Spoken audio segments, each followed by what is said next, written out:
Hello there, my name is Bruce Rain from Brankus Creations, and thank you very much for joining me on this live stream. It is a fairly miserable looking Saturday morning here in Sydney.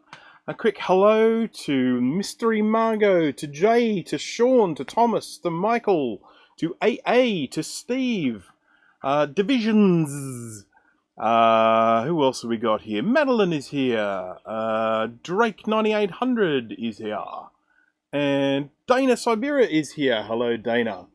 Okay, so, yes, here I am. I apologize for the extremely long lead time coming up to this live stream, but, you know, I like to give people an opportunity to plan. You know, I'm gonna have a bite to eat and then I'm going to come and watch. Hello, Mike. Thank you for streaming. So I get the impression based on what I saw on our little group chat that you were planning to stream in this same time slot, Mike. Is that correct? I apologize. I do apologize for that. I don't like to take away the live streaming times of the other Mac Yackers. So my apologies. Unlike Steve streams, no warning at all. Yes, this is true. On the whole, I watched them because I was expecting to see a Mac 84 live stream today. It's pretty unacceptable for it to just leave us like that with no live stream. I have a new thing here in the shed. It's something designed from a safety perspective, and what it is, I might be able to get it from this side angle. If I spin this around, I have a fume extractor, which I can just sort of bend into position and put near things and suck up some fumes so they don't go into me, basically. So yeah, quite pleased about that. It's actually running at the moment, so if you're hearing a gentle hum in the background, that's what it is. It could also be the fans on my Mac Pro 3.1 going crazy, because it does tend to do that. Yeah, basically I did have a fume extractor that I had on the desk here. It took up quite a lot of desk space, which is a bit of a pain, but I still did use it. But it was ridiculously loud, too loud to use in live stream. So of course that's when I had this fan in the background, which is switched off. I'm going to switch that on now because I do like the fan, especially here. It is quite warm, even though it's a miserable day. It's still quite warm here. And I used to use the fan just blowing air across me here so that the fumes coming would just blow out there, and there's a door there, and they would just go out the door. But not really enough. Not safety conscious enough. The fumes that come off the flux when it's burning aren't good for you. So I can now suck them away and filter them and all that sort of stuff. So anyhow, I don't have a link for this particular fume extractor yet, but it will be in the description, fairly soon. I've just got to get the link and put it in there. I'm going to be working on a Mac Color Classic II today, which of course we don't see very often. The main reason we don't see them very often is they were only sold in Asia. They weren't sold here in Australia. They weren't sold in the US. So they're a bit of a rarity. This one was actually badged as a Performa 275. It's essentially exactly the same thing, just with a different badge on it, same case, all that sort of stuff. So what this is a 33 megahertz Color Classic. So the original Color Classic is 16. This one is 33. Another way you can tell in terms of the difference is the layout here. On the original Classic, I think it goes like soldered RAM, slot. And this one here, it's like slot, soldered RAM, slot. So obviously room here for a floating point unit. The owner of this board does actually have a floating point unit, but I've taken it off for the purpose of this recapping exercise. These aren't really a particularly difficult board to recap because there aren't that many caps on them. Now I have a recapping guide here. Once again, this is not up on the website yet, and that's because I only just did it this morning and I haven't had a chance to get it up there yet. Oh wow, this makes my face look really yellow, doesn't it? So yeah, it will be in the description later today. At the moment, it's a generic link to my website, but it will be in there later today. So reefer cap exploded quite nicely, and the parts are in the bathtub drying. Awesome. I love exploding reefer caps. I've actually only had one go off on me. Actually in real time. I've had plenty that have already gone off, but I had one that actually went off while I was working on it, and I'm telling you, that stink just hung around here for ages. Oh, hello, thank you for joining. I wish I hadn't given it back. Yes, well, this is the whole thing with collection regret. I've got a lot of collection regret. I have a lot of things that I used to own that I no longer have. Thank you for putting that in there, Jay. I appreciate that.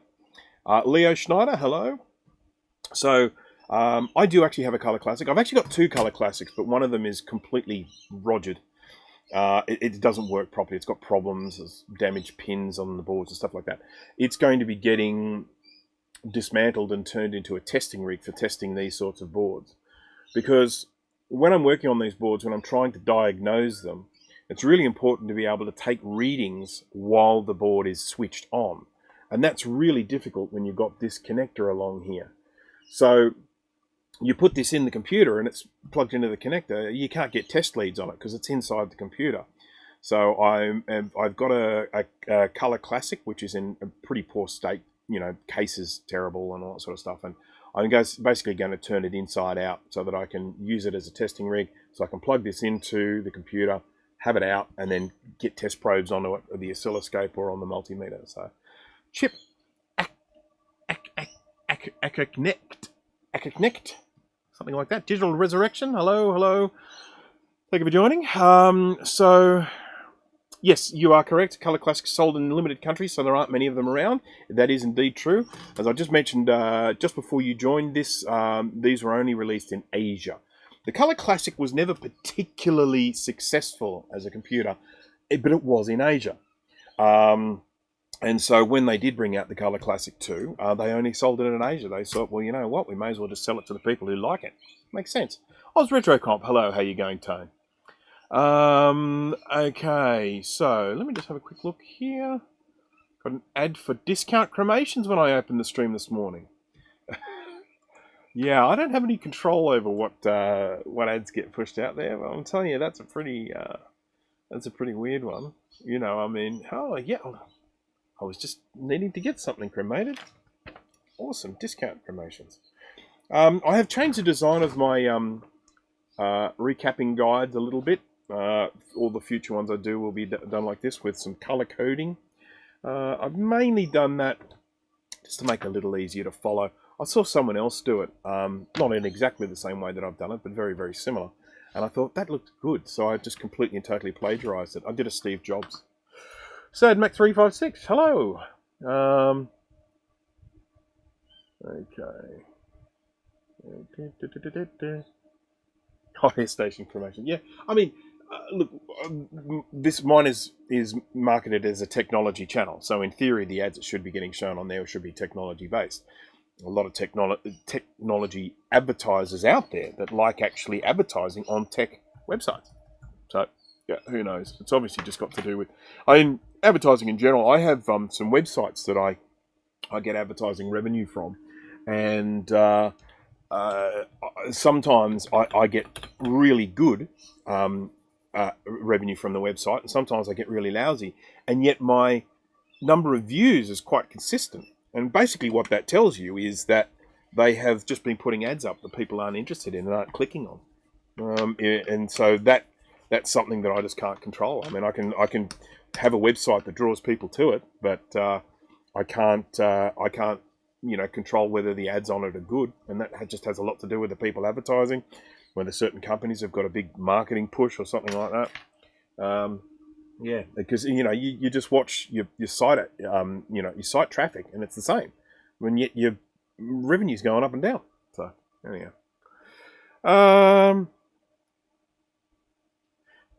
okay, right. You're one of the few channels I turn the ad blocker off for. Oh, isn't that nice? I do appreciate that. Thank you very much. Yes, I actually tend to watch all ads on websites and stuff. I mean, sometimes when they play those YouTube ads that are ridiculously long, I skip those. But I actually quite like advertising. I like to watch ads. I like to watch marketing. I like to watch the way ads are being marketed.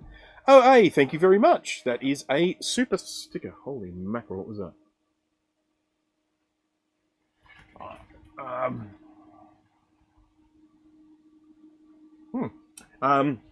Yeah, so I like to watch marketing. I like to see the tricks they're using to try and sell stuff and things like that. So I'm actually very interested in advertising in general. So I tend to watch the ads. I like to see what they're doing. Right, age demographics. I hope not. I hope that doesn't mean everyone that's watching my channel is in that sort of needing to be cremated age. I do actually know what the age demographics are on my website. They're not too bad, you know. I mean, yeah. All right, that's enough chitter chat. I am going to start pulling some capacitors off this thing. So let's just jump across to the microscope view here. Now, what I do know about this Macintosh Classic II is it has no sound. So that's really, really common on these, and that's common because we've got a couple of surface mount electrolytic capacitors here. We've got a couple of surface mount electrolytic capacitors here, and sitting right in the middle is a sound chip. So as you can see, all the gunk going on here, and I mean, look at that.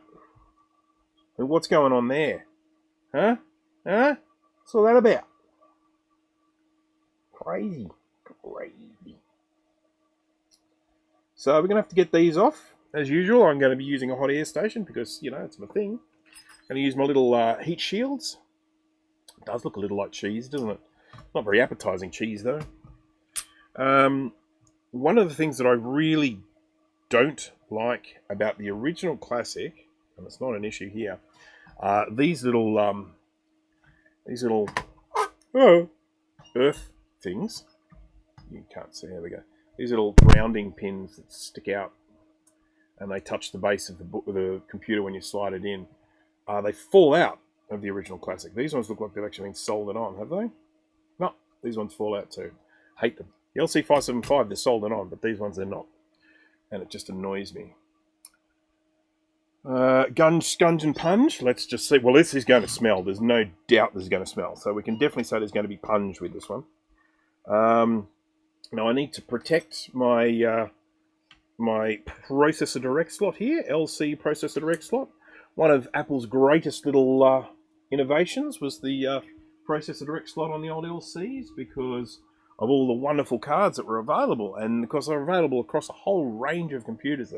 You know, Classic, Color Classic, Color Classic, LC, LC2, LC3, LC575. You know, I mean, all the LC range had the ability to just use this processor direct slot. Fantastic little thing. Getting hold of network cards and stuff for them these days is not that hard, so that's really good. Not ridiculously expensive. Well, they weren't last time I checked. I mean, who knows what it's like now? It's a bad time to be building a collection right now, isn't it? Stupid prices. I might spin this around this way. Okay, alright. Is there anyone out there, you know, trying to build a collection at the moment, trying to find particular computers? Because I'm just curious. I mean, as I say, I really do feel for anyone in that position at the moment. Just going to put some Captain tape around this new bus slot just for a little bit of extra protection. And then we're going to hit this with some hot air. And hope I don't melt the, what do you call that thing? The serial number sticker.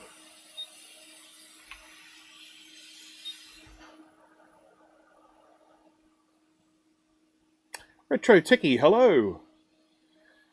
Yeah, I'd have more if I could. Yeah, I can understand that. Yeah. Okay, so there are still definitely people out there trying to... Yeah, I saw on the group chat, Steve got his laser today. Pew, pew, pew, pew, pew.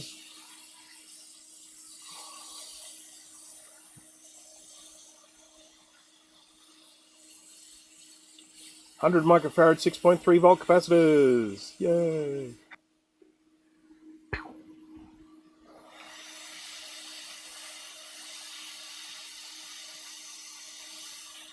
Oh, it popped.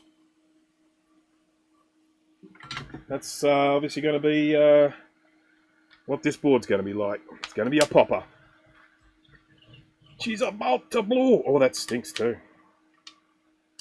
Nice. Alright, let's take this off here. couple more. 47 microfarad, 16 volt. The most common capacitor on Macintosh computers. If you are planning to do a lot of recapping, make sure you have plenty of these in your stock. These are going to be pretty easy to clean, these pads. They really don't look too bad at all. So this is leakage. It's not corrosion. And this is really the point at which you want to get these things recapped. When they, I mean, if they're not leaking, yeah, don't need to worry about it. But once they start leaking, that's when you recap it. You don't let them leak and leak and leak and leak and leak and then wait until all of that leaked electrolyte starts creating corrosion. That's a no-no. Because then it comes to me and I charge you more. And you don't want to be charged more because I have to do all those repairs.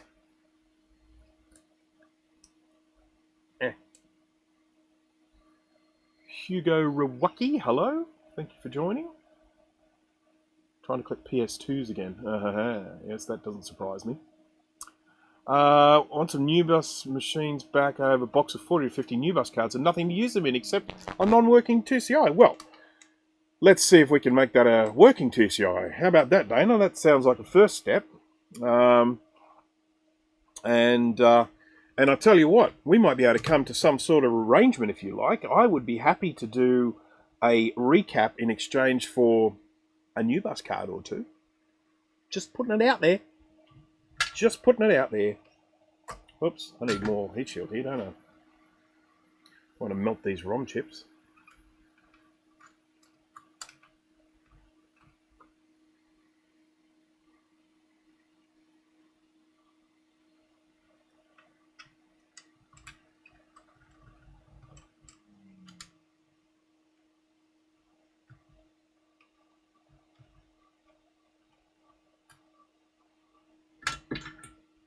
Alright.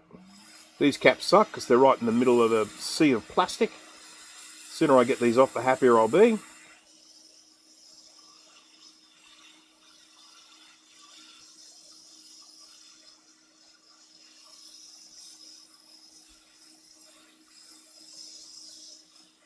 Oi!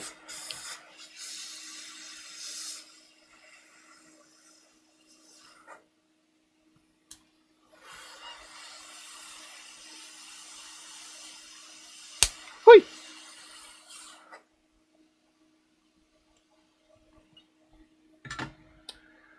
Geez, a popper.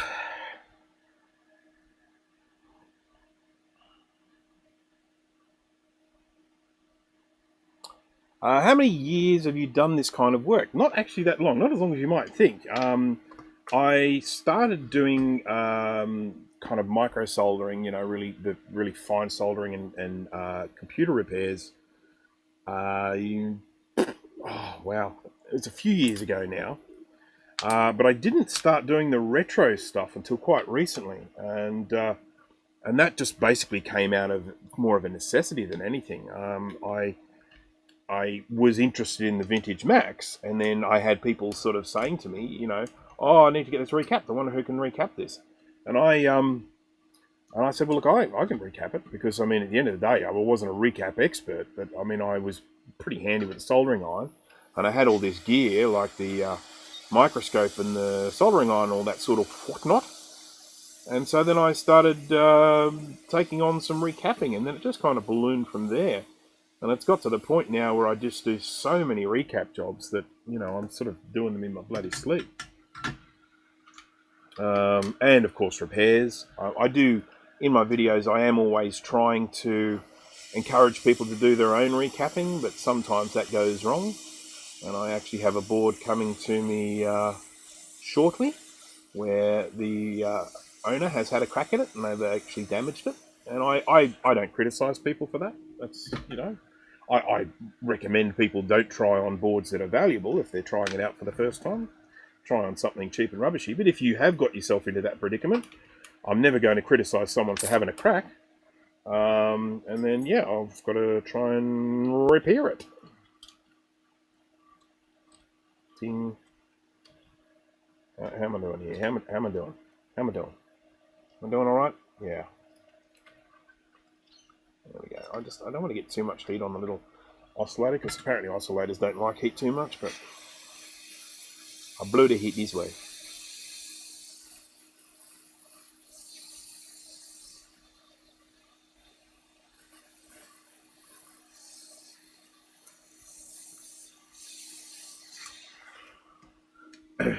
Alright, I think that's all of them. That is all of the capacitors removed. Just going to turn the heater off on my ultrasonic cleaner over here, because I don't want to boil it. Yeah, it's getting pretty warm in there. Whew. Okay. Ever have nightmares of endless trace repairs and battery corrosion? Probably not as much as I used to. I tend not to take battery corrosion jobs on anymore, just because they're not worth... A lot of the boards are not worth repairing. Some are, but a lot of the boards aren't worth repairing. You know, you just go and you say, look, I'm going to spend probably $200, $300 worth of work on this. Is this board worth that to you? So some of them, people say, yeah, that is worth it to me. And other people are like, no. Right, so it's time for cleaning. Our favourite part of the day. Or as... yeah, no, actually I won't say that. That'd be terrible. Okay, now you're in focus quite... Let me just check. There. I'll just twiddle my eyes here so that I'm in focus with you guys. I keep losing the rubber things around this. I cleaned my desk today and I didn't find them. They must be on the ground somewhere.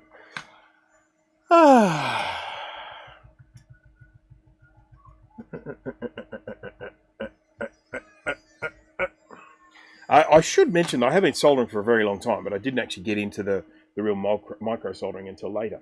And I'll be honest, it's not like I'm doing some sort of incredibly magical skill or anything like that. This is just stuff that takes practice. You just get you practice. You get good at you know, knowing how the solder behaves. The microscope makes a big difference. And yeah, just same as like any sort of skill or trade, it just comes down to practice. Yeah, so I told you these were going to clean up well. Look at that. Barely need to do anything for that. Let's get some wiki. I shouldn't say that, should I? Wiki. That'll do. This is Solder Wick. John Wick. Has nothing to do with John Wick. Madeline, thank you very much. What a generous super chat. Thank you very much for that. Much appreciated.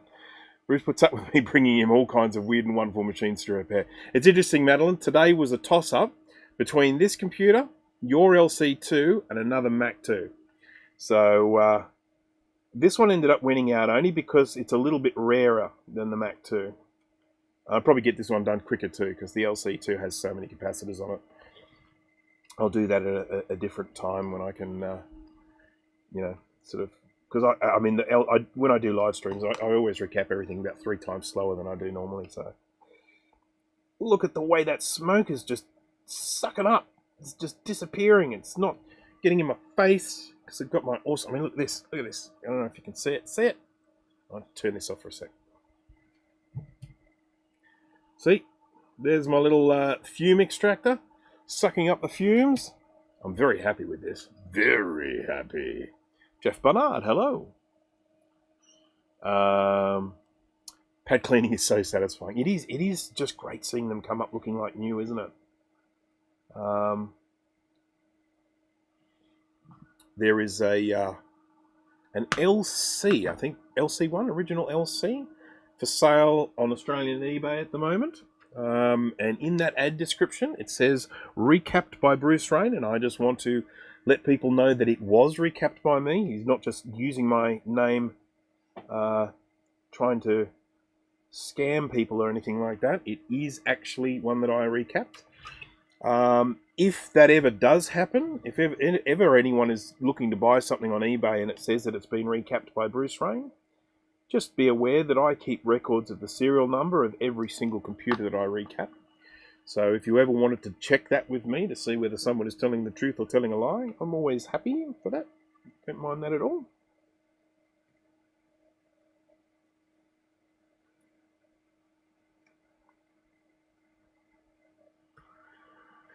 Oh, Jamison Ladybug, hello there. SadMac356, hello there. Have I already said hello to you? I don't think I have.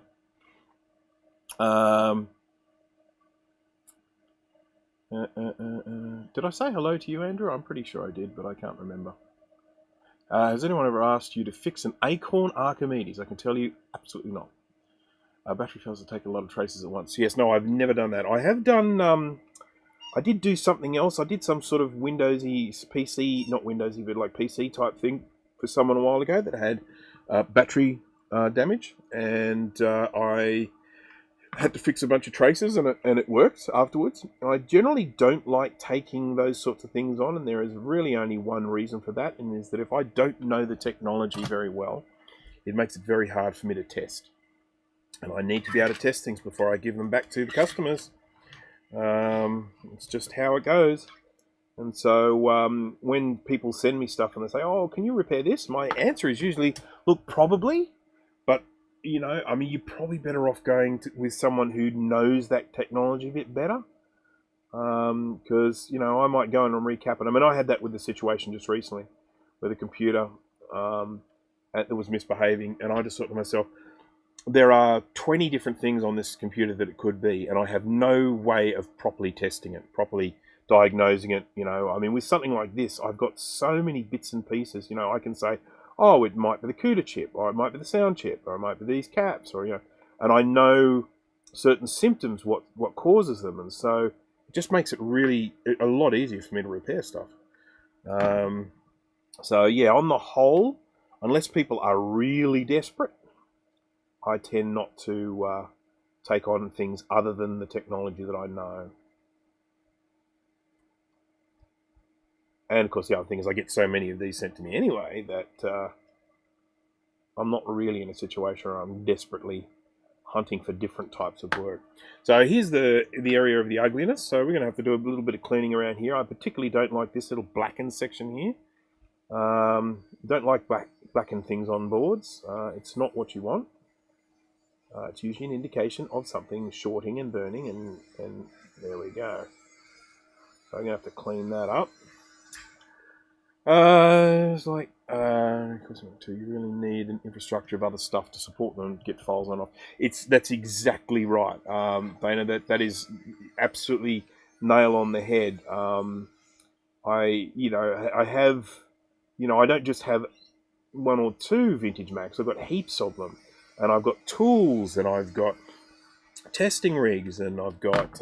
I mean, take for example... So here's something interesting. This is something relevant. I don't know if anyone recently watched Mac84, watched Steve's live stream of him trying to repair a 2CX and then a 2CI.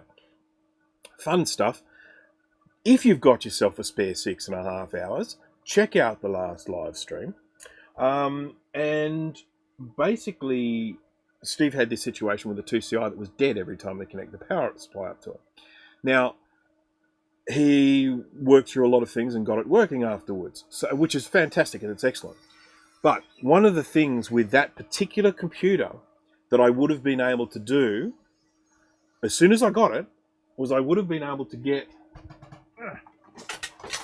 this, get this, plug it in, and test to see whether the problem was the startup circuit.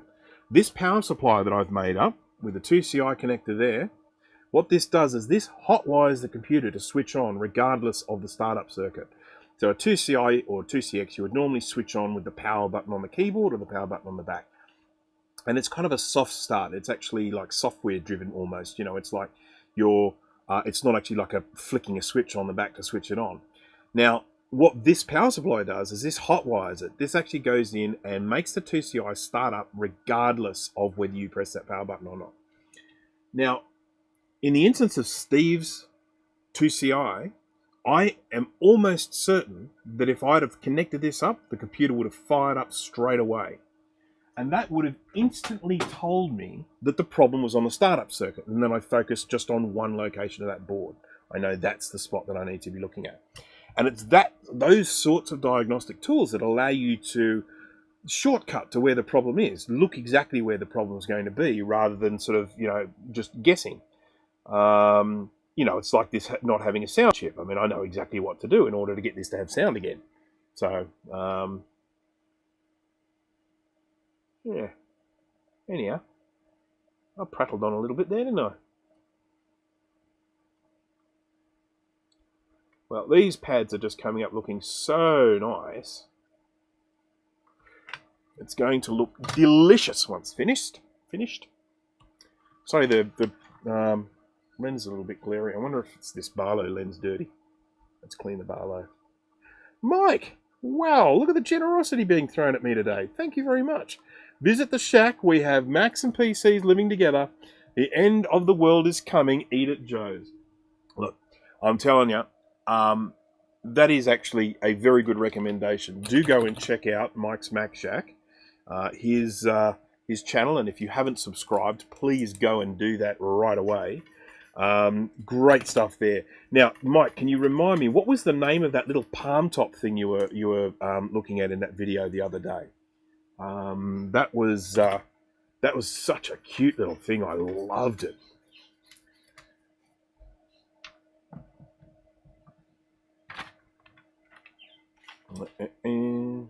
Where's my scalpel? The Toshiba libretto, that was the one. And I'm telling you, that was I just loved that. That was just such a great little thing. The one that he stole from me. Okay, Action Retro, Sean, thank you. He is also backing up that Mike's Mac Shack is awesome. So, and you know, we don't even pay Sean to say that stuff. The little Toshiba libretto, if you get a chance to go and have a look at that video, it was really cute. It was one of these little tiny weeny little palm top computers. Fantastic stuff. It actually inspired me, Mike. I'm planning to do a video myself because I'm going to do one on the Atari Portfolio, which I'm sure you would know. And I have a couple of those. And I was just thinking of doing a video on those. I'm just going to go and have a look at these pads because we know this doesn't have any sound.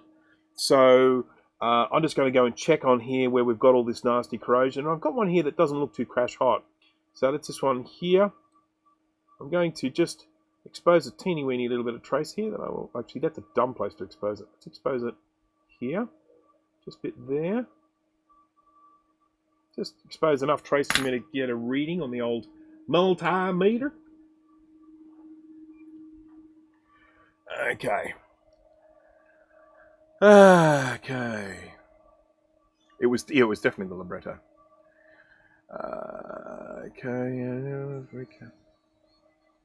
I can see so many I've recapped board and I've got no sound posts. Yeah, I know. You know, there are so many. There are so many times I see people who have recapped their board and then they go, "Oh, it still doesn't work. What should I do?" And it just sounds awful. But the one thing I just always need to say to people is, check your work. Okay, well, we've still got continuity here, so I'm feeling good about that. So it's probably just gunge rather than a broken trace. Yep, that's nice and clear. That's good. That one's good. What about this one? That one's good. Yeah, good. So, yeah, it's probably just liquid electrolyte in here. See, we have to remember that electrolyte is conductive. And then you look at all that there. You've got to be getting at least a couple of little shorts going on in there that shouldn't be happening. So for the sake of testing, I'm going to go and clean a lot of that off now because I'm going to put this in the ultrasonic cleaner once I've finished, of course, but I want to test it before then. So I'll just clean this up enough so that I can probably get it working.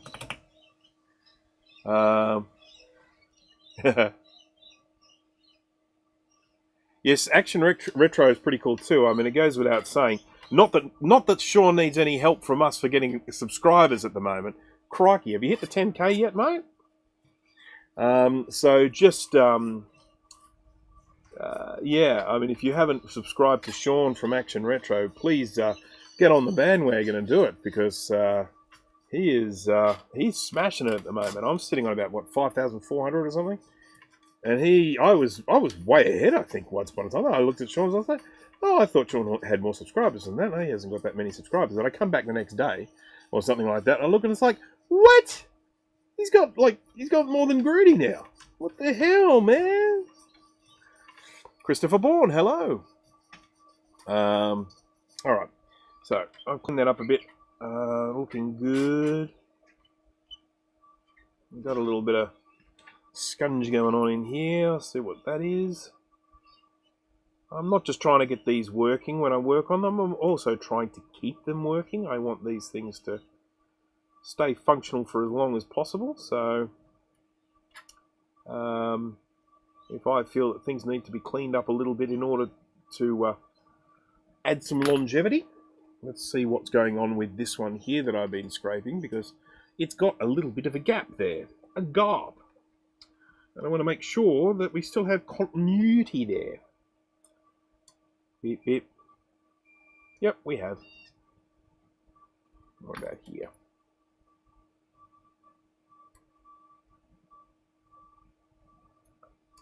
Come on. Thank you. Just want to do that a little bit stronger there as well.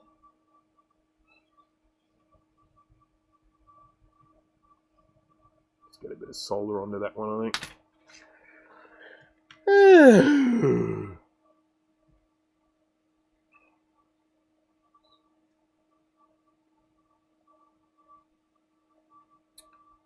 Yeah, I've been doing the live streams, obviously, because they're all I kind of have time for at the moment. But I've got so much pre-recorded content to put out there.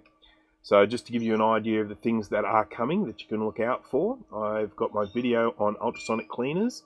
That's explaining what an ultrasonic cleaner is, how it works, how it benefits you, what you should use it for, and then the process of me building this one, and all the problems that I had while I was building this one. So there's that video coming out. I've got part 2 of my beginner's guide to soldering coming out, which is going to be building a kit. I've got, there's one more, there's another one that I'm doing. I can't remember what it is though. And I'm about to embark on a really interesting project. I mean, I've already embarked on it to some extent, and that is building my own SCSI to SD. So that's something that people in the old vintage Mac area may be interested in. So it won't be for everyone. Probably for me, it's focused more. Thomas, thank you very much. So basically, the SCSI to SD carries with it a fairly hefty price tag. If you're in the US, it's not too bad. You go straight to inertial computing, plug for inertial computing, you go over there, you grab yourself a SCSI to SD version 5.1. They're really not too bad. And the pricing's not too bad at all. Now, if you are here, Thomas Armstrong, did I thank you? I just think I did. I thank you. I'll thank you again. Thank you very much for the super chat. Cursed SE30 board is coming Halloween edition. Don't tell me there are more cursed SE30s, are there? I think one's enough, isn't it? So, is there much SMD soldering involved with a SCSI to SD? Yes, heaps. So yeah. But if you are here in Australia and you want to buy a SCSI to SD, you've got 3 options. You can buy them off eBay, and they're usually like $160, $170, something like that, really expensive. You can buy them from Inertial Computing, but the shipping costs are quite high. So even though the cost of the SCSI to SD may not be too bad, shipping costs are incredibly high. So that you can get around that by buying several, but then you've got the cost of obviously buying several. The other option for you is to buy them from ITEAD, or I don't know if that's how it's pronounced. It's itead.cc. It's a company that I assume were given the license or the rights or whatever to manufacture SCSI to SD version 5s. I like the version 5. I'm a big fan of the version 5. But it's quite expensive. It's $70 to buy one and plus shipping. And again, and it's coming from China. Now, when I buy them from ITEAD, I usually buy like 4 at a time to save on the shipping costs. It works out quite well. And they arrive here somewhere in the cost of around about probably... I get them for probably about 100 each, maybe give or take a few dollars, depending on exchange rates and all that sort of stuff. You could say that's not too bad or anything like that. But the thing is that the guy who created them, Michael McMaster, although he no longer has these files available on his website to download, he did make as far as I know, the version 3 and the version 4 of the SCSI 2 SD, he made them as public use, general, was it GNU license, that sort of thing. So, and what is it, GPL? General? I can't remember. Whatever it is, it's that license that allows you to essentially do what you want with it, as long as if you're sharing it around, you share it around the same as if you build them, can you sell? Well, that's certainly what it says on his website. In Michael McMaster's own words, he said he was saying that he was putting up the price of the SCSI 2 SD. This is from 2015, keep in mind. But he said he's putting up the price of the SCSI 2 SD. If you have an issue with it, you download the files, you build your own, and you can sell them. You can do whatever you want with them. So in the terms of that license, yes, I can. I can't do the version 5. I can't do the version 5.1. I can't do the version 6. What I can do is the version 4.2.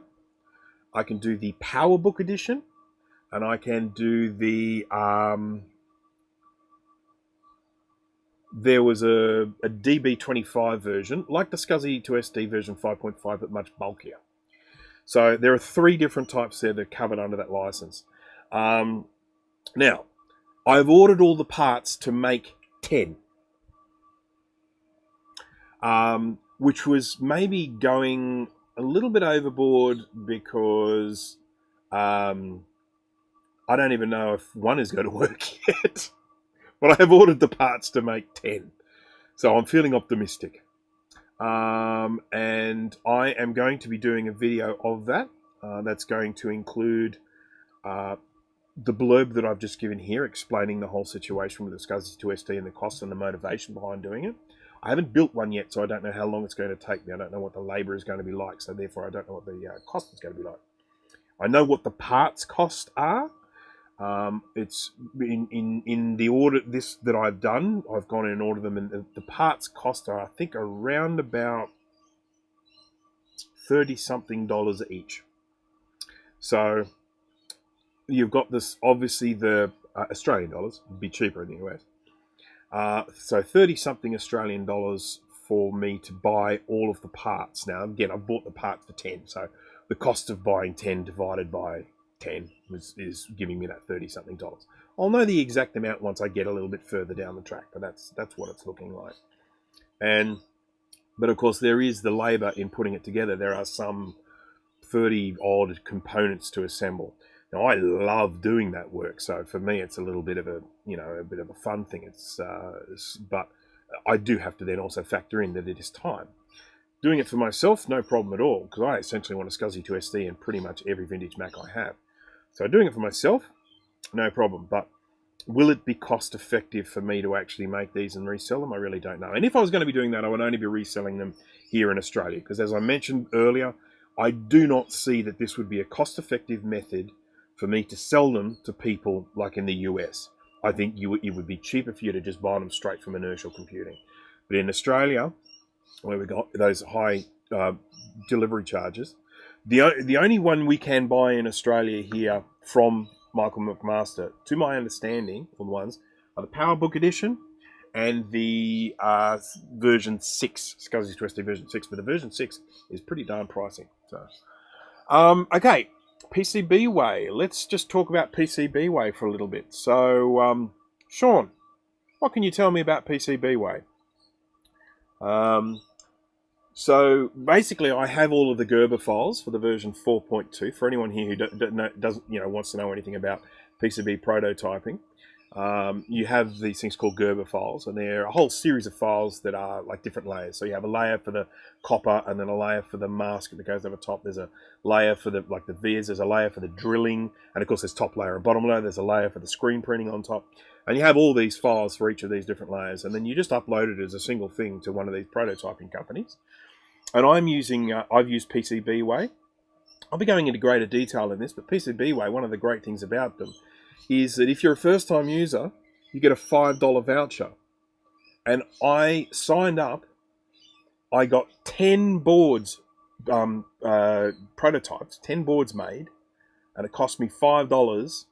and then I got $5 off with my first sign-up voucher. So the boards actually cost me $0. The only cost was the shipping from China to here, and that was pretty reasonable, to be honest, as well. So that actually works out. I mean, if you, in the past, I've known that there were people that made their own SCSI2SD boards, but getting the board made for me was always I don't know how to do that. I don't know anything about that. What am I going to do? Then I discover PCBWay. They've got a Gerber viewer there. You can upload the Gerber files, and it shows you what the board's going to come out looking like, with all the screen printing and everything in place, and then you can look at different layers. It's like, I mean, there are other online Gerber viewers out there, but I just looked and thought, this is bloody awesome. And then, of course, when it came to actually getting the board done, you just upload the Gerber file, and it just does everything. It just comes up and tells you what it's going to cost, because it's got all the information it needs. So, that's all coming. I haven't got, what I have at this stage are about 2 or 3 parts for it. Everything is still on the way to me. So I'm still waiting for the main IC. I bought them from a couple of different places. I bought some of the chips from UT Source because they're discontinued. I bought some of the chips from AliExpress, and they are supposed to arrive in a couple of weeks, fingers crossed. And I bought some of the parts from, and I bought the rest of the parts, I bought some of the parts from my local electronics retailer here, just up the road, and I bought the rest of the parts from DigiKey. And I've gone in and I've created like a shopping list for SCSI2SD with all the components. I didn't buy any spares of some of these parts, so if I lose some of them, I'm going to feel like an idiot. So the ones that I bought from AliExpress, they are ones where they've got positive feedback that these are the genuine article. I can buy them from somewhere else. There are other places I can buy them, but they're a bit more expensive. So I'm getting them for, I think they were $12 per chip. This is the main series. So they're a what do you call it? And there were a couple of feedback on the sellers saying these are the genuine article, whatever. And I'll know when I get them whether they're the genuine article or not. But they're basically a 32-bit ARM system on a chip, 100 pin, So DigiKey ship to Australia, they sure do. DigiKey do, Mouser do, Element 14, RS Components. RS Components and Element 14 have actually got warehouses here. DigiKey just shipped from the US, and they're quick. Generally, when I order stuff from DigiKey, it arrives here in like five days. So anyhow, we will see what happens. I've just prattled on there for a while, so sorry about that. So let's do some recapping, shall we? Recapping guide. This will be available on my website very, very shortly. It's not yet because it's too new. I can still smell the fresh ink. Anyhow, I will be keeping people up to. I'm basically going to be making probably either 1 or 2 videos. I'll be going through me assembling the SCSI2SD. I'll be going through me testing the SCSI2SD. And then hopefully it will end with me putting it in a computer and dancing with joy. Now, before I start recapping, I just need to do something. I just remembered that I haven't let my chickens out of the coop yet, and they're going to be getting really annoyed with me. So just give me a couple of seconds to do that. I won't be long.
Hello, I'm back. Sorry about that.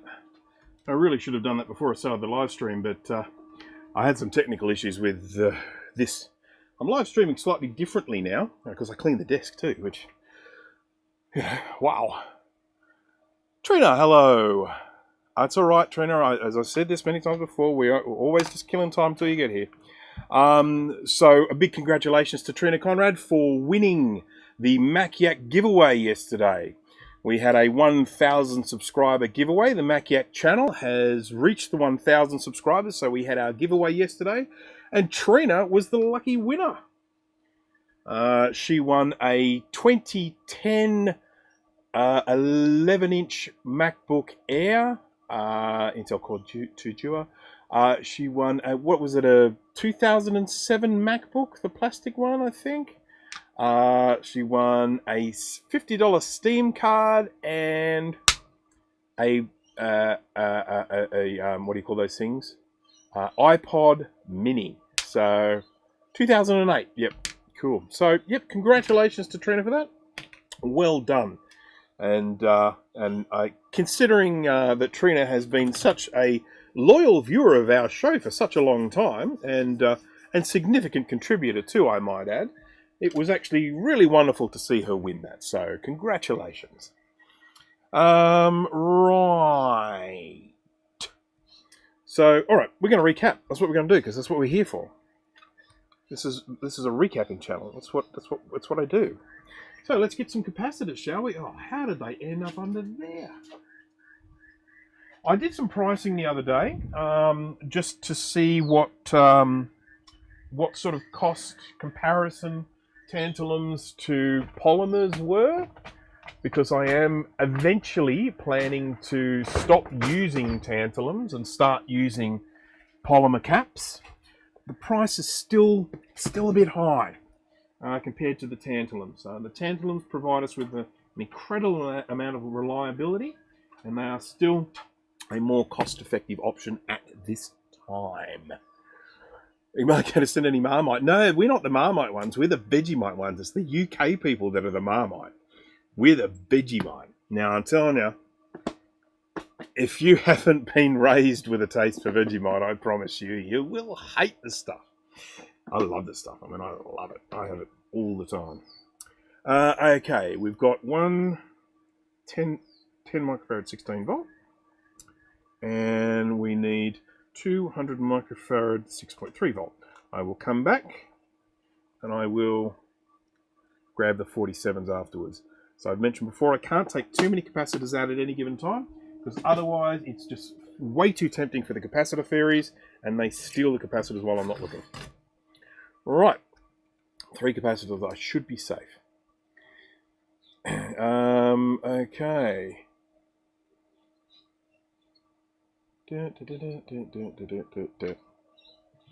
So anyone who didn't catch the Mac-Yak show yesterday, it was a great one. I thought so anyway. There were 5 of us on there. And boy, we went over by half an hour. The conversation was just flowing. We had some really good topics going on there, which is impressive, seeing as we had next to nothing like the day before the show. And I was no help. Yeah, I felt like it was a really good show. Lots of good stuff to talk about. Lots of fun stuff to talk about. It is, of course, all meant to be fun. Here is our little 10 microfarad 16 volt capacitor. Now, if you ever happen to be recapping, I think it's an LC or an LC2, I think, you're going to need lots of these. Yes, I'm getting used to my fume extractor, putting it in the right place. It was the best one episode, if you ask me. Yeah. There might be some bias going on there, but yeah, I thought it was a good app. I will say that. I've even come up with some good ideas for topics for the next one. So I shall have to put those into our little document. We have a little shared document that we use to put our topics in. And up until quite recently, it was a really good way of doing it, until Apple, in their infinite wisdom, made it so that if you update to the latest version of Pages, which is only available on Catalina, you can't edit those documents on an older version. And of course, I'm still using Mojave for a very good reason, and that is that I still have quite a few 32-bit applications that I use regularly. So I can't change over to an environment that doesn't do 32-bit apps. Simple as that. Sorry, Apple. I mean, sorry, not sorry. You know the old saying, sorry, not sorry?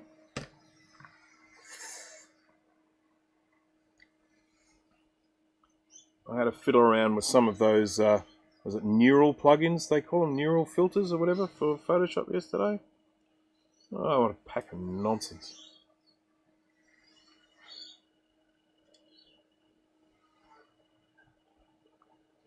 They're buggy as hell. Alright. Andrew, hello. Welcome to the stream. Yeah, there was quite a bit of Trek Yak. I mean, we didn't really talk about it that much as hosts of the show, but I got to tell you, I felt like I should have been partway through it. We're here talking about stuff, and I'm thinking we really should be just talking about Star Trek here, guys. Have a look at the chat. That's all that's going on. Star Trek.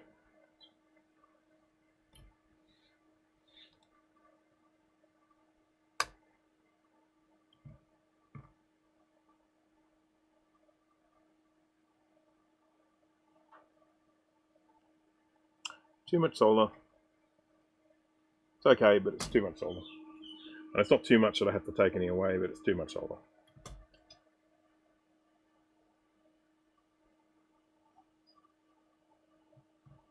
So with these, I'm always trying to line them up so that they look symmetrical with each other. So that when you glance at this board from a distance or whatever, it doesn't look wonky. We won't be having that. We basically did the Star Trek stuff for Jay's benefit because he's such a big Star Trek fan.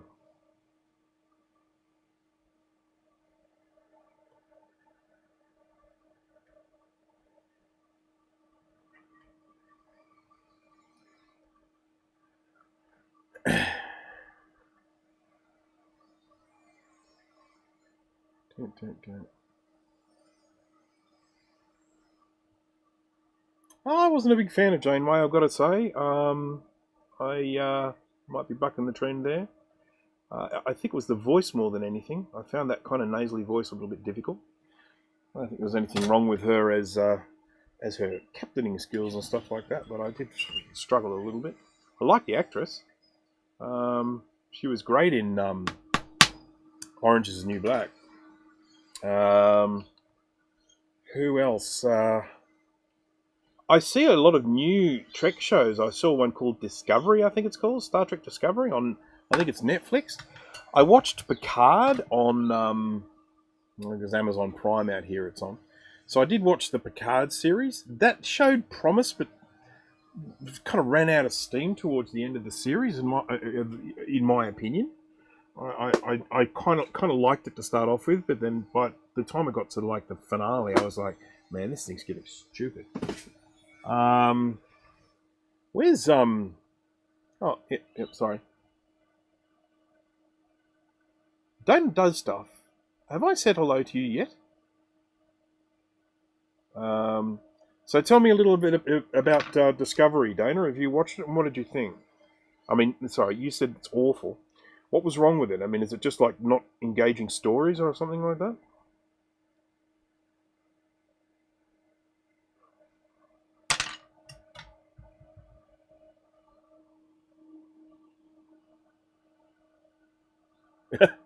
I'm not sure the Picard series made me depressed, but I had, yeah, I definitely had issues with it. I had reservations.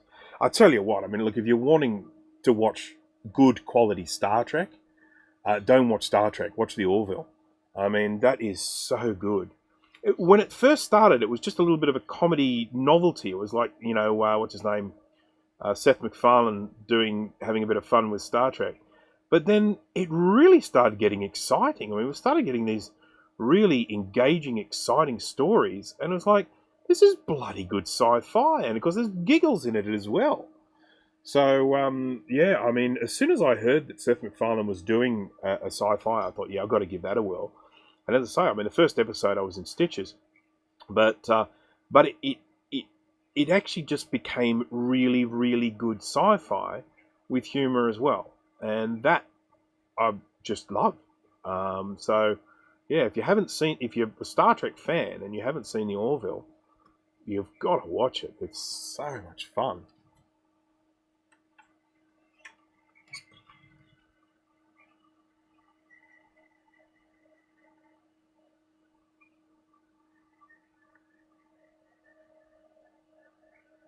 Yes, Seth MacFarlane is a proper sci-fi nerd.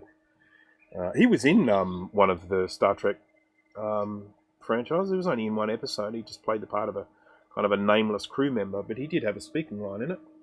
I think it might have been Deep Space Nine, but I can't remember. But yes, I'm a huge Seth MacFarlane fan. I mean, I even enjoyed the ones with the teddy bear. I didn't clean one of these. I didn't clean it. Ted and Ted 2. I enjoyed that. And I am even probably one of the 6 people in the world that enjoyed A Million Ways to Die in the West. Laughed my head off in that.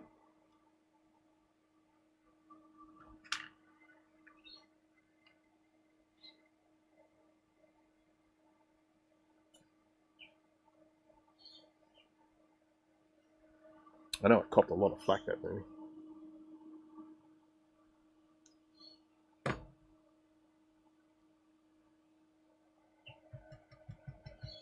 Yeah, the only mistake MacFarlane made was spinning off Cleveland instead of Quagmire.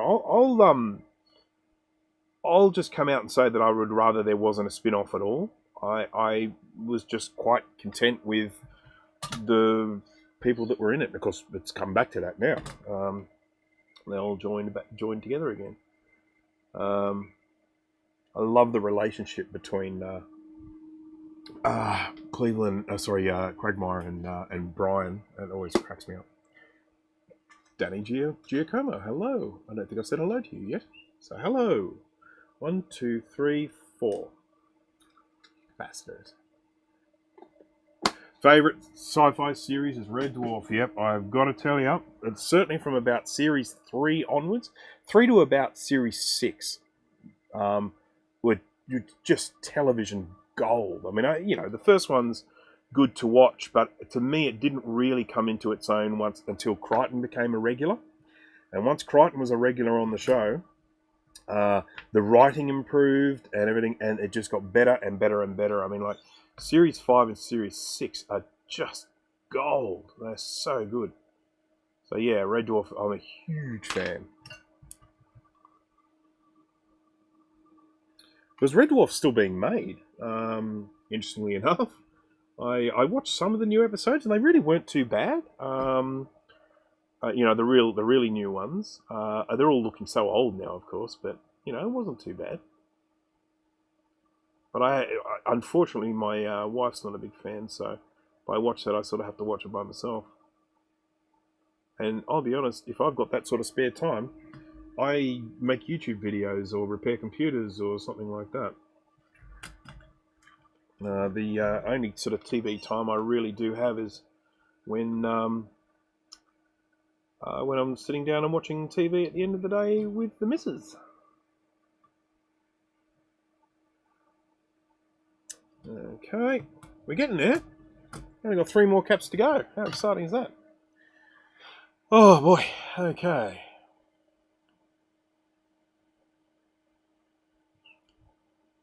American Dad has come into its own. I mean, I'm not a big fan of some of the characters, but there is still some good humour in it from time to time.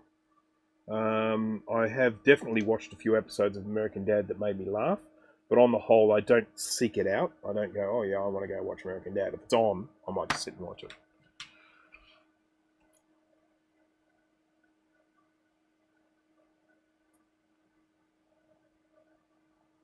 Pre-Capaldi Doctor Who, yeah. See, I grew up with Doctor Who primarily John Pertwee and Tom Baker, so from the original Doctor Who series. So I was a big Doctor Who nerd when I was very young. You know, I had a Doctor Who sticker on my suitcase and stuff like that. What's going on with these tweezers? They don't meet in the middle. Yeah, and of course, you know, once the new series started, I quite enjoyed that as well. I mean, I think it at its peak was probably when it was Tennant, David Tennant, his Doctor Who, and I think in general the writing was quite good then as well. The writing started to go, I think, a little bit off the boil with Matt Smith, and then of course it just got worse and worse and worse. And it really wasn't to do with the Doctor that was there. I mean, I've got nothing against Pete Capaldi. I think he's a great actor. You know, it's fantastic. But the writing just started getting stupider and stupider. I mean, you know, sci-fi for me has to be plausible. It doesn't have to be exactly scientifically correct, but I've got to be able to make some sort of peace with it in my brain that, oh yeah, okay, fair enough, I can make sense of that. But when science fiction gets to the point where it's like, oh, that is just stupid, I can't watch it. And that's kind of what happened to the later Doctor Who's. So, what can I say? Anyone who's not a Doctor Who viewer, they'll just be listening to all this stuff that I'm talking about, thinking, my God, this guy's a nerd. But then again, I am sitting here on a Saturday repairing a computer. I don't think there's much nerdier than that.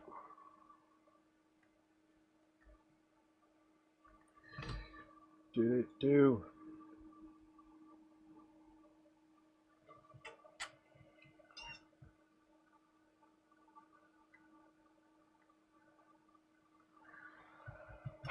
Jay's gone a bit quiet. Come on.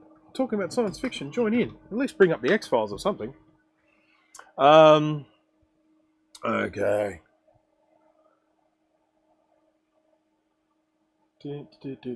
Pertwee was my Doctor in the original series. Yeah. It's an interesting thing, Dana, as in Dana Siberia, not Dana Does Stuff. I grew up just at the tail end of Pertwee. So when I was watching them as I was growing up on TV, it was just at the tail end of Pertwee and just moving into the Tom Baker years. So I got exposed to to John Pertwee, and Tom Baker. They were the main ones that I grew up with, and I was always, love Tom Baker, love Tom Baker. Tom Baker's my favourite Doctor. He's the best. He's the best. Several years ago, a cable TV channel out here started playing every single Doctor Who from the very, very beginning, like right the William Hartnell, right day dot. They played every episode right to the end of the original series, that is. And I had a chance to go through and watch all those again. Now, I really didn't like William Hartnell, and as much as I liked the next guy, whose name escapes me, I found some of those episodes a little bit difficult to watch. But when I watched it again as an adult, I actually probably preferred Pertwee to Baker. I know there was just something about his Doctor Who that I kind of really enjoyed. So Patrick Troughton, that's the one. So it was William Hartnell, Patrick Troughton, John Pertwee, Tom Baker. Oh, yeah, but I can see his face. I think his daughter's married to David Tennant. What's his name? Come on, help me here. Someone. Peter Davidson. Then we had the other Baker, Colin Baker, and then Sylvester McCoy, and then the brother that from the movie. He's when I say the brother, he's comes from an acting family. He's got lots of acting. He's got acting brothers. It's I can't remember. Anyway, doesn't matter. Okay, I'm just going to stop talking about Doctor Who here for a minute, and Tom Baker is a weird unit. If you want a great laugh, track down the audiobook of Tom Baker's autobiography. Yeah, cool. One of the Catherine Tate episodes really made me cry. Yeah, Catherine Tate see, yeah, because she was only in it for a bit, wasn't she? She was a fairly heavy-handed... Paul McGann, that's the one. She was a fairly heavy-handed character, I felt, but I guess that's probably her. I mean, you know, if you look at her comedy in that, she creates these larger-than-life characters.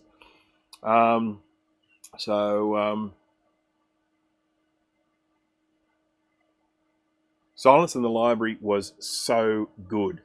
That was, wow. I mean, that one was amazing. I loved that one. And, of course, we all know the, what's it called? The one with the statues. What was the one with the statues? We all know it.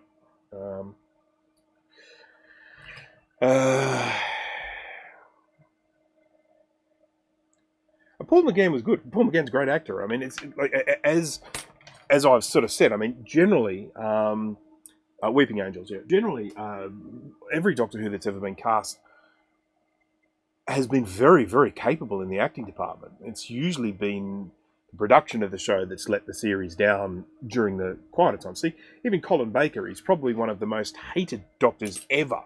It's not his fault. Colin Baker's a good actor.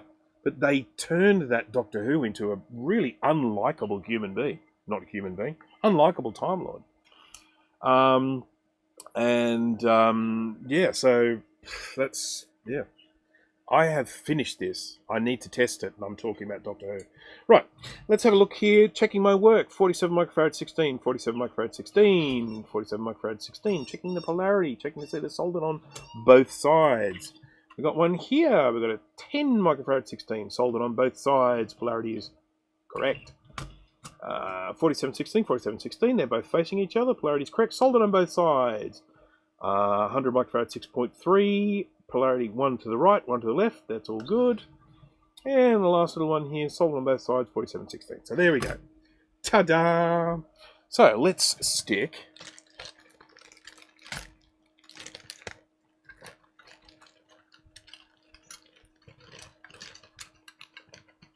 Come on. Now, I'm not going to test this with the FPU in. I'm just going to plug in some RAM-a-lam. What size is this one? Does it say? It's warranty void if removed size. Do you not hate it when they don't have the size of RAM sims on the RAM sims? As soon as I get a RAM sim, if a RAM sim comes into my belonging... The first thing I do to it is I stick a label on it. So I know the size of the thing. Because there is nothing that annoys me more than picking up a RAM sim and not knowing what size it is. Ticks me off. Okay, so this has got a 512K, oopsie, 3. Oh, my hotkeys are gone again. This has got a 512K VRAM sim, which is fantastic. These are great if you can get hold of them. They are a little bit pricey to find. 256s, you generally shouldn't have any trouble finding them. I hear that Steve's got heaps of them. That's a joke, by the way. Steve doesn't have heaps of them. I've actually got quite a few 256K VRAM sims. I would love to have some 512s. I've got one, and it's in a computer. Label RAM with a Sharpie marker. Yeah, I mean, it just makes sense. As soon as you know what size the RAM is, you just write on it. Hello from Vienna, Austria. Hello there, Michael Kirschner. Thank you very much for joining. Okay, so actually, let's just have a look and see how many viewers we've got here at the moment. We're sitting on about 46. So I wonder if we can crack that elusive 50. Eh? Oh, I got 50 at one stage. How about that? I'll just have to keep going and going and going, and eventually 50 will turn up, won't they? Yeah, well, if you do get RAM, if you get hold of a bunch of RAM and it's got the amount written on it, it just makes life so much easier. So here's the board all ready for testing. Let's get this Mac. Now, this is my Mac Color Classic, and it is in such a state at the moment. It's in a state of flux. It's halfway between a Mystic and halfway between a Color Classic. So it should work with the Color Classic board, but the screen is going to be an absolute shock and mess. So just be warned. Oh, let me pick that up with an old man noise. Is there a board in it? Yes, there is. This is my Color Classic board. It's going to come out. And then put the computer up here in a way where you can hopefully see it. Oh, dear, comes the strength. Gadzooks. Alright. Board slides in. Now, all I'm really concerned with this one is the chime and that it boots. Chime and that it boots. Because I know that this one worked, it just didn't chime. So, as long as I get chime, I'm happy. Yeah, sorry about that. You missed the whole Doctor Who conversation, though. I may continue with something else after this, because this one has gone by fairly quickly, and we don't like that, do we? No. I want to turn this into a Mac 84 stream, go for 7 or 6.5 hours. I'm going to plug in a keyboard, because we need the keyboard plugged in for the power button. So, I'm going to switch it on. The power button at the back is sort of more like a standby. So if you have a Color Classic and you switched it on at the back and it doesn't come on, don't freak out. You need to plug in a keyboard. Okay, plug in a keyboard, pressing the power button on the keyboard, and let's see if we get a chime.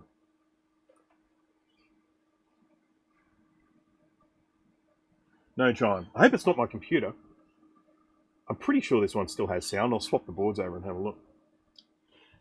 And you'll see in a minute what I mean about this thing being in a state of flux. I think the screen comes up in like blue. It looks terrible.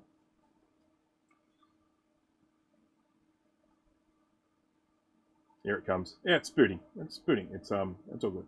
But it's not. We're not getting any sound, so it's not over yet. So don't be too upset. Unless you wanted me to finish, in which case you might be upset. Oh, fudgesicles. Sorry, I changed camera views by accident. It was an accident.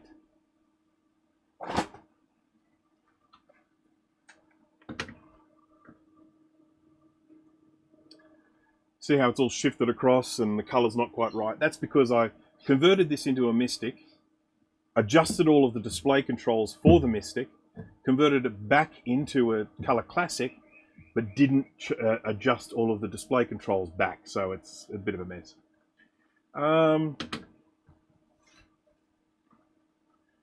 Yeah, so we don't want this to be too easy, do we? It's good when these things give us problems. Come on. So the next thing we have to do here, which let's just go to sound. So for sound. So there we go, and we'll just open that up. We'll have a little fiddle. Nothing. Okay, we're going to shut this down, and we're just going to be sure. We're going to be sure that it is actually the board. So I'm going to put this board in that I know works and see if it chimes. And of course, if it chimes, then we know the problem is definitely on this board. And of course, if it doesn't chime with this other board as well, I'll have to go up and get another Color Classic case to test with. Anything is possible at the moment. Anything is possible. So, sliding in this board, this here is, there's no VRAM on this. Is that going to be a problem? No, there's no RAM on it. It's got VRAM. Right. In we go. Power on. And then let's get some... Hang on. I haven't plugged the keyboard in. So pressing the power button on the keyboard will not do anything if it's not plugged in. Ready? Okay. Don't know if you heard that, but that was definitely a chime. So that does tell us the problem is on the board. So there you have it.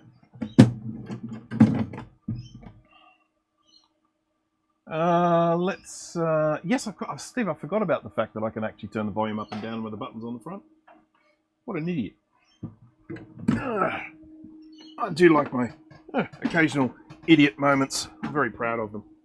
Right. So, just for those of you who thought we were getting out of this easy, guess again. Right, so what do we have to do now? We have to change to the microscope view, which I have to do manually because I've lost all my quick keys, because this is what this thing does. This is do you call this thing? OBS is what I use to stream with.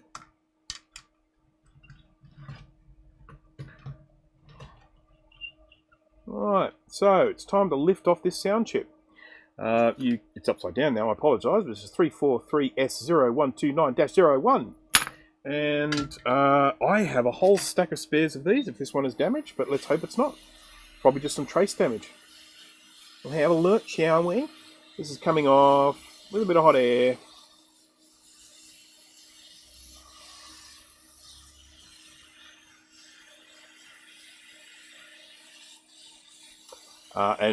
Again, the logo is upside down, but for those who aren't aware, that logo there, I think, is Texas Instruments.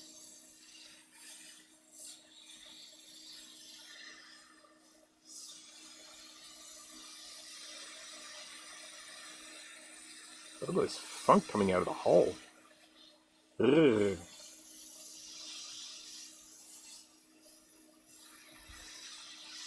Now, of course, if you're ever in a situation where you want to take a chip like this off, can I just tell you straight off the bat, don't attempt to do it unless you have a hot air station. Trying to remove something like that without a hot air station is an exercise in futility.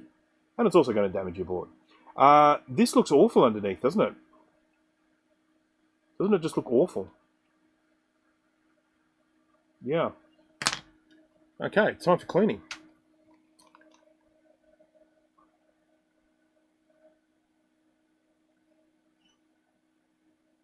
Okay. Hello, Justin Morgan. I don't think I said hello to you today.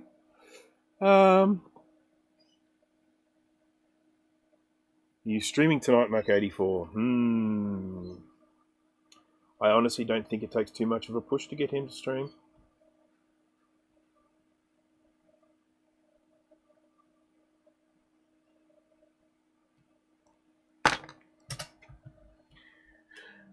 Okay. And what is it? It's Friday night there in the US, so come on. Come on. Clean up these pads, adding flux, I'm adding solder, I'm adding heat. And by the time I'm finished, these will all look like nice little oval-shaped lozenge thingies. And that was when we will know that it's ready. It's ready to go. I will also have to go and closely check all of these to make sure that we don't have a break. If I don't find a break, I would probably be inclined just to put a new chip on. If I do find a break, the original chip's probably fine.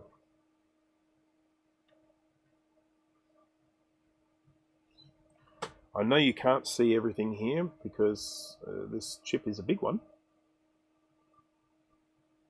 It's not like just putting a little pissy little cap on here.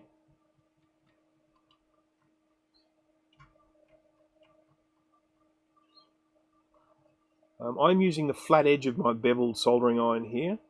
I'd never leave it in one location very long. If I did, I would be likely to melt the adhesive holding these pads on the board, and then it would make it very easy for them to get removed. So I'm keeping this hot iron moving constantly and just rubbing off any of the gunk so that we will end up with lovely shiny looking pads. It was a full Rossmann, that was. Well, actually, it wasn't quite. Here's the thing. I'm getting right down to the end of this syringe. I'm literally just getting the last little dregs of it. And so it's really hard for me to squeeze the stuff out at the moment. I have more. I now have 120 cc's of Amtech flux in this household. And the reason I have that is I ordered 60. It got lost in the mail. So they sent out another 60. And then the one that got lost got found. And so I got 2 separate deliveries of Amtech flux. So I'm well set up for flux for the future. That is years worth of flux for me. Really.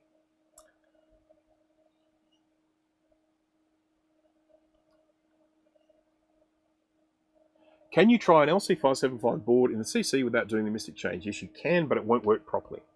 You'll be able to get it to chime.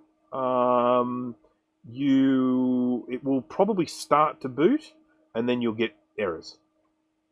You get a system bomb or something like that. But that's still often enough to test whether the sound works and test whether it actually starts.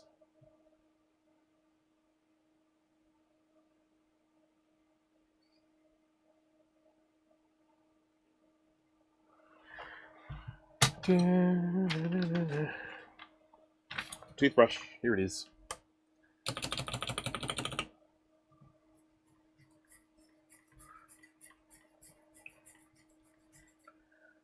I've got the Sweets Fox on the Run in my head at the moment. You know the song? It's bouncing around in my head at the moment. So if I start humming that, it's sprinkling outside. Nice. It's actually been really dry here, so a bit of rain would be nice. This isn't rain. Interesting thing happening here at the moment is it's our grand final weekend. The two main sort of ball sports that we have over here. We've got AFL, which is our own version of sort of football that we made up.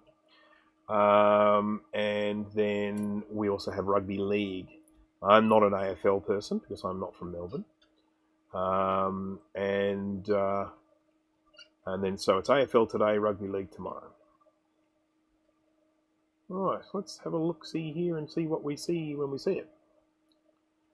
Now, on the whole, these don't look too bad. They're all okay. I'm not seeing anything that resembles a break there. Good.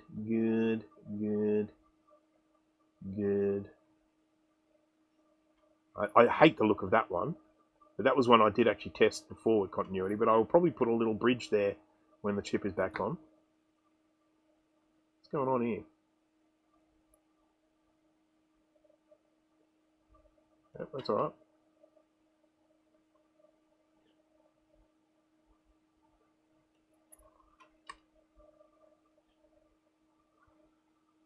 I do not like the look of that there. He's okay.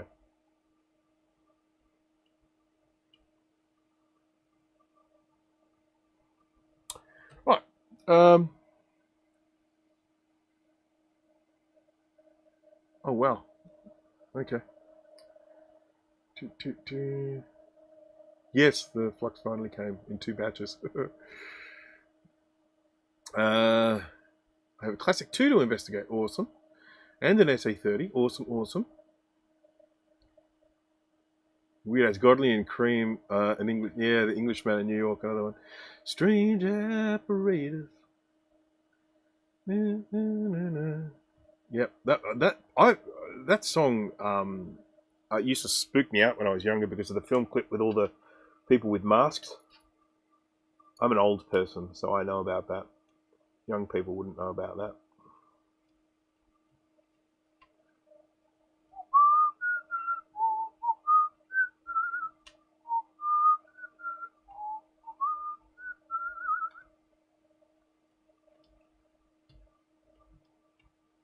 Well, I got to tell you, I don't really see anything here that looks too trace breaky. I don't like the look of some of these vias, but I do believe they're still conducting. So do I just stick a new chip on it, hope for it? Or do I start attacking this thing here with the multimeter and seeing that they all work? Going from the top of the board to the bottom. It's phenomenally lazy, isn't it? It's actually easier for me to stick a new chip on than it is for me to go and test.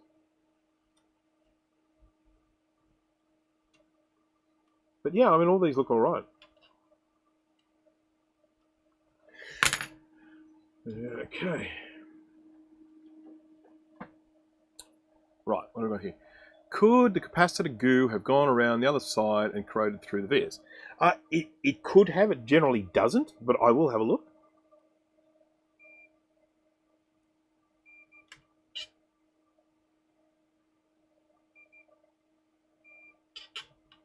Check, make sure this one's still. Yep.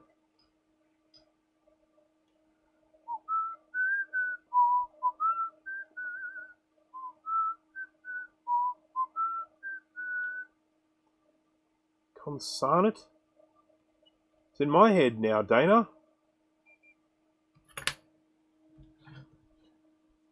Check the one on the left. This one?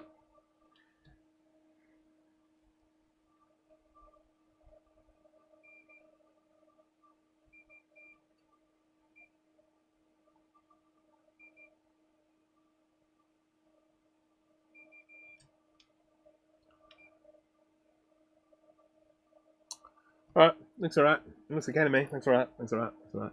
So, what does one do when one needs a new sound chip? Well, you're in luck. Because I bought them all. Ah, Matt, thank you very much for that. Completely cleaning a whole board. Can circuits, board clean all over, other precautions needed, suggested brands.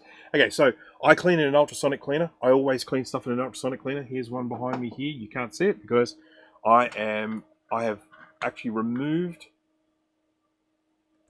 the picture of me. Hello. Ultrasonic cleaner, got one here, got one here. That's what I use for cleaning all the electronics. I am doing a video on it soon. If you don't have an ultrasonic cleaner, which of course a lot of people don't, I would recommend either using isopropyl alcohol, 100% isopropyl alcohol or 99%, and a toothbrush, getting it clean. You can buy stuff like this, electronic circuit board cleaner that it comes in cans and sprays the stinky stuff out. You can spray it on there and give it a bit of a scrub. There's quite a few different ways of getting a board clean. If you're wanting to get it really proper, spotlessly clean, ultrasonic cleaner is the way to go.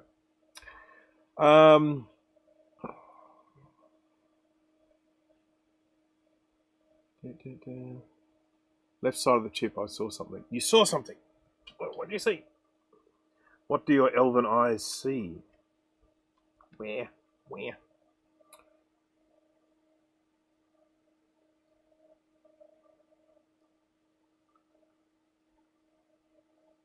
Put a socket on it. No.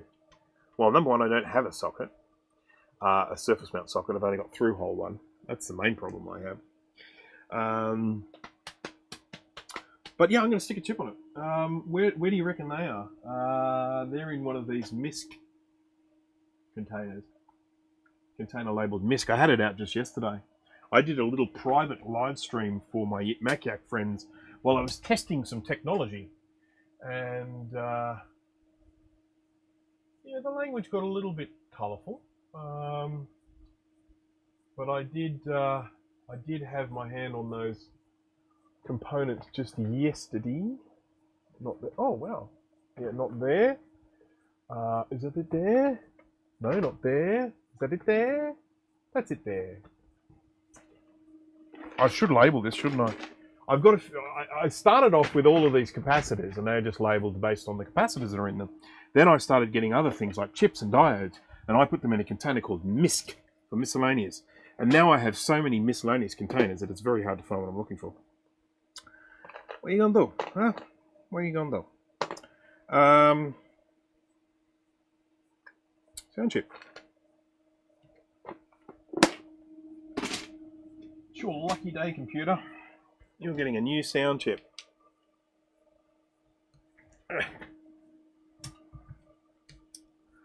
Alright, let's see if we can just squeeze a little bit on here. I just want to tin some of these bits where I've exposed the copper. Copper!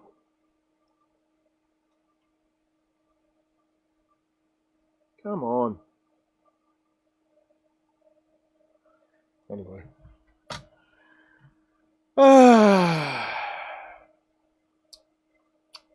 Yes, what Danny Giacomo just said. In terms of holding the board up like this, I usually then put a bit of paper towel under it. Quick keys don't work.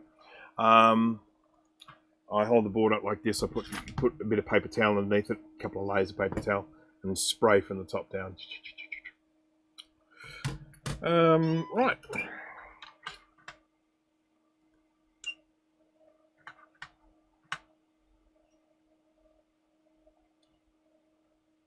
You might mean the top. I don't know. I don't know. It's too hard. It's too hard to try and find out what's being referred to. So, squeeze.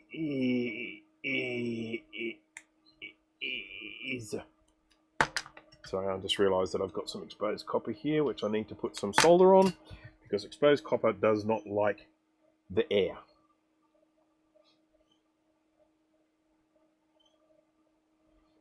Let's do it with the old wick. Wick is a good way to get coating on things. It's like that.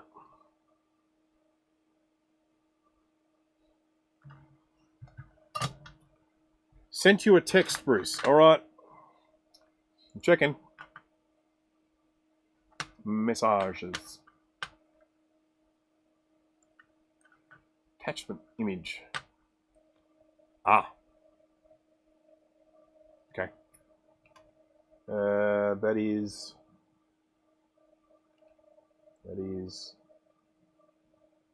Hang on. I'm lost. Okay. Oh, okay. You're talking about the fact that this trace doesn't go anywhere? Oh, I see. Yeah, no, what's going on there? What is going on there? It's a trace to nowhere.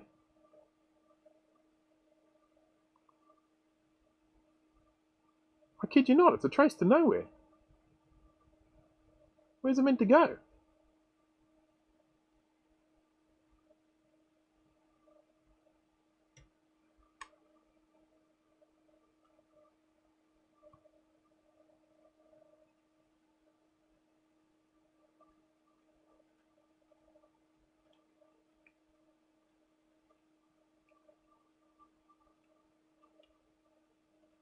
That is so confusing. What is going on here? Why would a trace just stop there? I mean, there's no room for the trace to go anywhere. It is literally just a trace that stops and goes nowhere.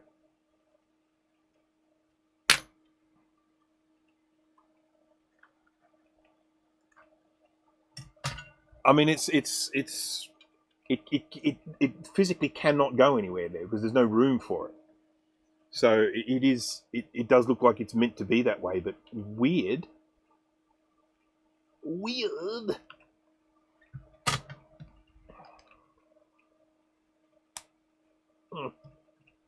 It's really getting hard to get the last of this out now. At a certain point, I will just give up on it and use my fresh new one. Right, new sound check. Oh, did I use the new one, or is that that is the new one, isn't it? Yeah. Cool.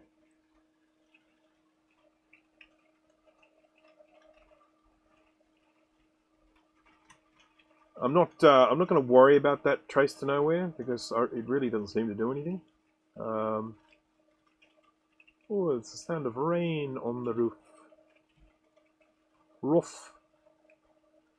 Rain on the roof.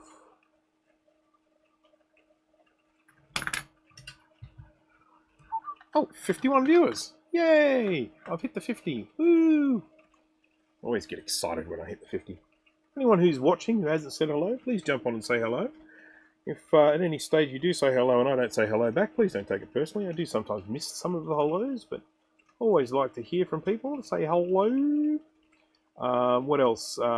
If you ever have any questions when I'm doing this stuff, if you have any questions of any particular type, I mean, you know, generally questions related to what I'm doing, not necessarily questions about like, you know, what's the airspeed velocity of a European swallow?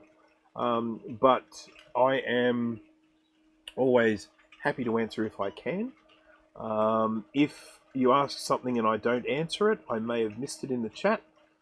So if you want to get my attention, just put the @Brankus Creations at the beginning of the message so that it highlights on my screen. Or, of course, if you really want to get my attention, Super Chats will always do that. Okay. A big thank you to people who have already given me Super Chats. I do appreciate that. I should also say a big thank you to some of the people that have been giving me donations on my PayPal donations thingy. Just had a few come in from people where they've just sort of, you know, sent me a little message saying something like, oh, you know, your videos helped me fix a computer or something like that, so here's some money. And I'm like, oh, thank you very much. That's so nice. Thank you. Appreciate it.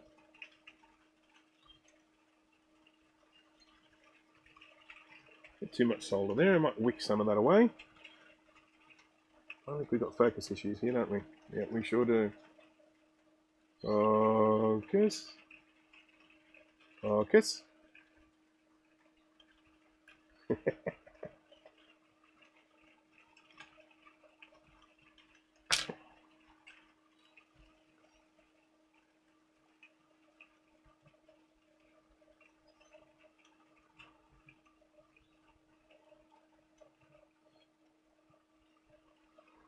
A bit of drag soldering going on here. Just how I do it, man. Right, let's just check and make sure that I haven't bridged any thingies here. Michael Mullet, hello. I've already said hello to you. Hello again. Okay, and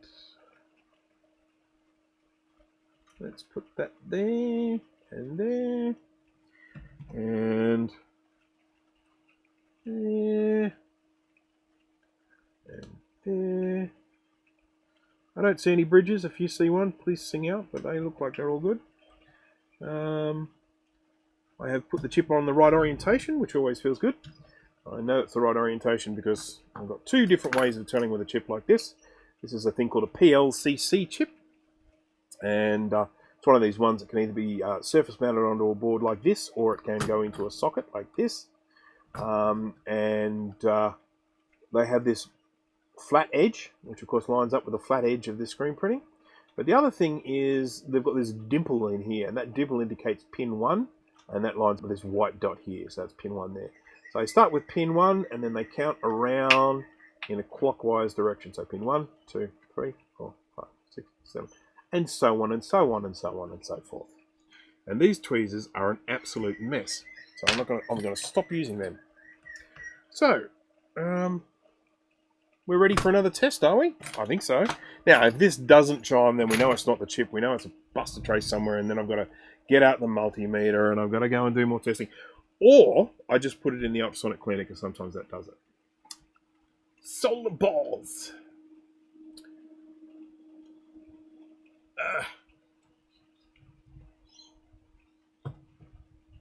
Okay. You ready? Oh, I'm not looking forward to this. There we go. All right. Don't like lifting that up. Not one bit. Okay. What are we looking at in the ultrasonic there? Sorry, on the microscope. Can anyone guess what we're looking at there? We were thinking of playing this game once before with the Maciac guys. You know, guess what's under the microscope? If I focus it, it'll look a little clearer. So I'll focus it.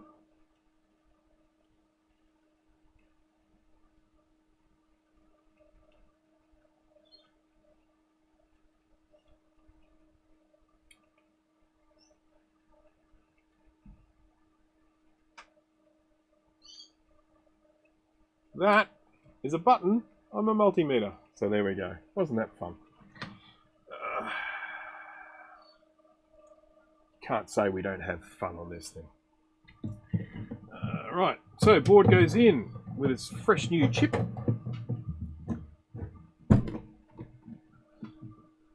We know the thing boots, we just didn't get any sound. We're trying a new sound chip on the thing because we didn't see any particularly nasty looking trace breaks. There could of course be trace breaks, but there didn't appear to be any. If this still doesn't work, the next thing I have to do is start checking from the top of the board to the bottom of the board, which sucks.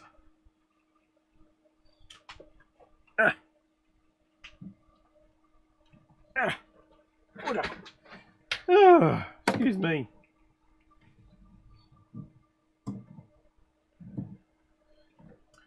Right, switched on, board's in, keyboard's on, see what happens.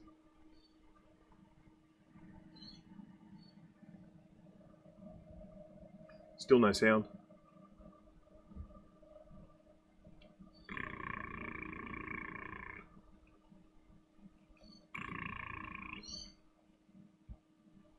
It could always just be, as I mentioned before, it could always just be as simple as a needing an ultrasonic clean, which is probably what I should do, but I'll check a couple of these traces. Welcome to Macintosh. No, welcome to Mac OS, sorry. I'm out of date.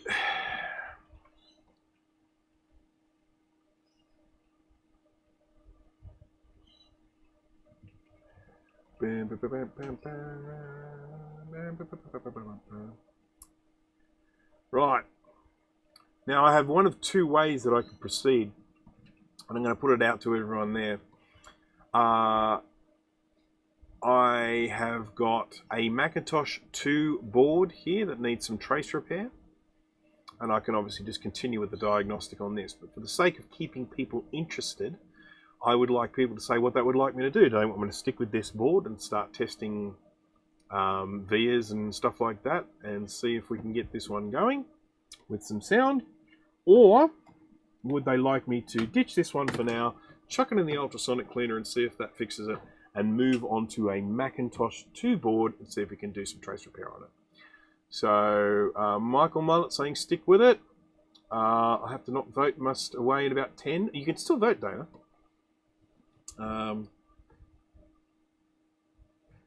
Let's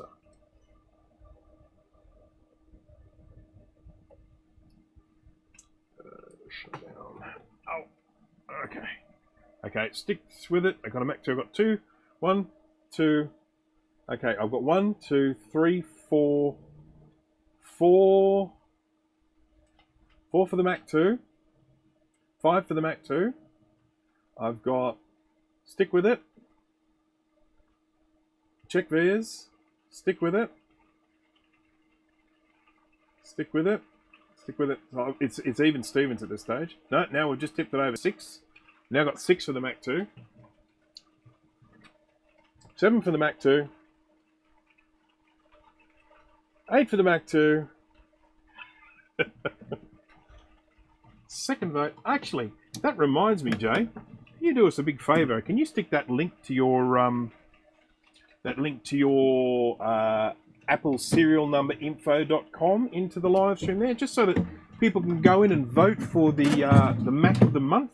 We've only got a few days of the month left, so you've got to get in there lickety split and make your vote count, so that we can have a different Mac of the month for next month. Now,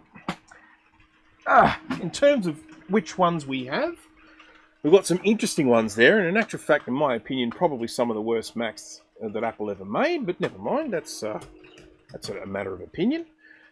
We have the Macintosh TV, which of course is a bit of a novelty. It's black, it's interesting, but of course it had an 8 megabyte limit, and you couldn't work on the computer and watch TV at the same time, so it was pretty stupid. And it has terrible capacitor leakage on the tuner board, by the way. I've recapped one, and it's a nightmare. The 2003 eMac 1 GHz G4. Well, I've got to say, apart from the fact that they're obscenely heavy, I don't mind those. We've got the 2005 Power Mac G5. That's the late 2005 one, and that was the one that had the liquid cooling, I think, from memory. And of course, they haven't lasted terribly well because those liquid cooling things leak. So they all have to get new seals on them and things like that. And then we've got the 17-inch 2011 MacBook Pro, which of course has the horrendous GPU issues. So thank you, Jay, for choosing such a steaming pile of rubbish computers for us to choose from. But please, everyone, don't forget to vote. Get up onto the Apple serial number and vote for your favourite Mac. G5's all leak except the last one. Mine hasn't, so nah. Mine's a 2003 and mine hasn't leaked, so nah. Alright. Mac 2, we said. That's what we're going to do. We're going to just make it a little bit more interesting by moving on to something else. And this will get dumped in the ultrasonic cleaner, which I'll do right now, so it can at least be soaking. Let's just move that board. And then we'll just get this and we'll say, hope you don't mind getting wet. In she goes. Soak away. I'm not going to actually switch it on yet because it does make a rather horrendous noise, which is not nice for the live streaming side of things. So, there we go. Oh, wow, I'm looking at the replay a little bit slower there. I can see my own butt. Isn't that great? Okay. I'm off. Good evening all. No worries. Thank you for joining, Thomas. I do appreciate it. I do understand that this is a good segue for people who have been hanging on and going, no, I've got to go. Okay, so this here is a Mac 2. Anyone who's been watching my live streams lately will know that I've been doing rather a lot of Mac 2s lately. There is a difference with this one, though, and the difference with this one is it's mine. I own this one. This is the one that I picked up with a lot of other computers. It had no power supply with it, which I'm hopefully getting a power supply soon through Peter, who we all know from the various forums and that. He's looking to get. He's got, I think, a spare, and he's selling that one to me, which is great.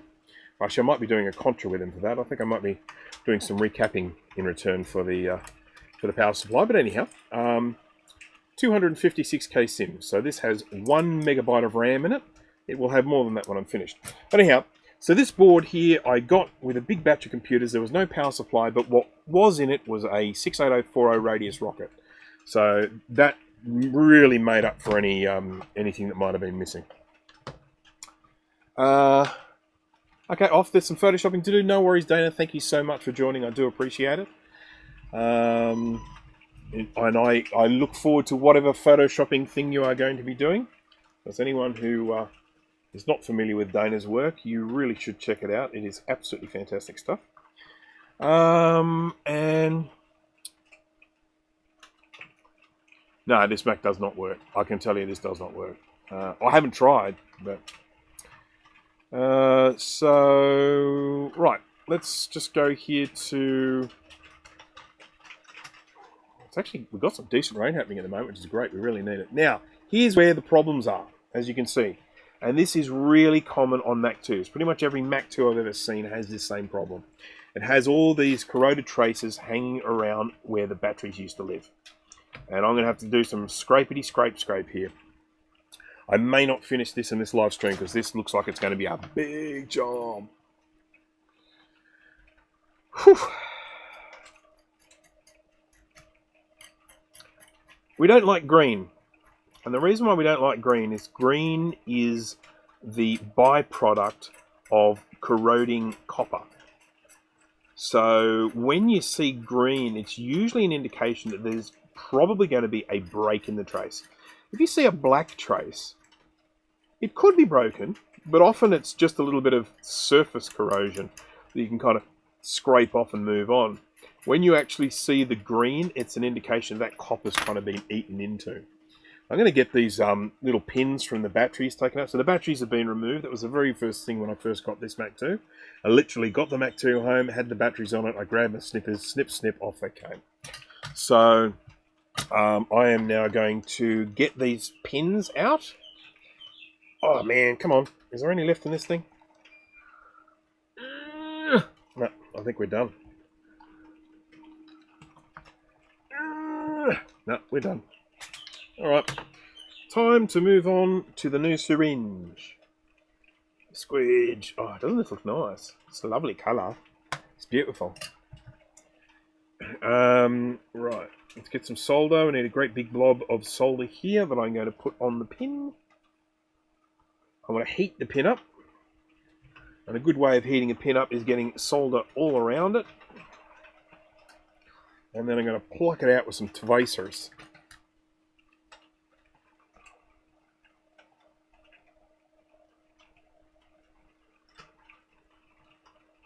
I mean, I had it. It was, here we go. Come on. Come out, your thing. There we go. It's bent on the other side. That always makes it difficult to pull the pins out when the pin's been bent on the other side. Let's see if the others have been bent on the other side. I'm just going to move this out of the way for a minute. There you go. What do you think you're looking at there? This is a stupid game. I should stop playing it.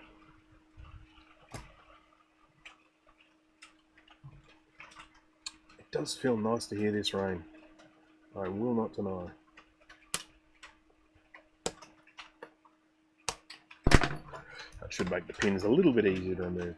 Okay, what we're looking at here is a whole bunch of... Oh, you can't see it. Sorry, I can't focus high enough. It's solder. It's a spool of solder.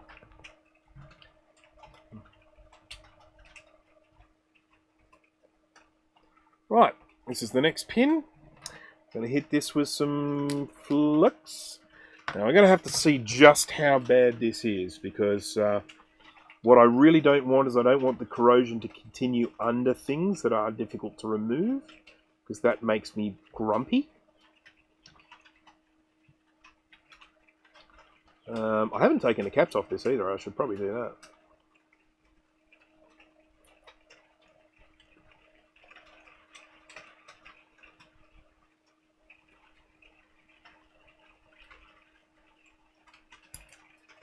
Got it.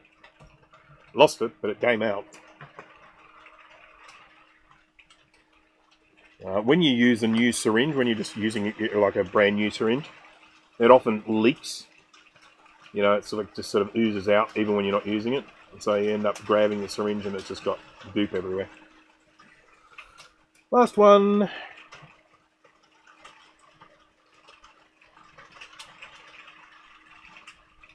God, it looks so clean, that doesn't it? Is the audio fixed on the CC? No. So I put on a new chip, made absolutely no difference whatsoever. So it's most probably a problem with a trace somewhere. But I figured that what I would do is I would ultrasonically clean it, because that can often fix it. Just bang, fixed, bang, ultrasonic clean, bang.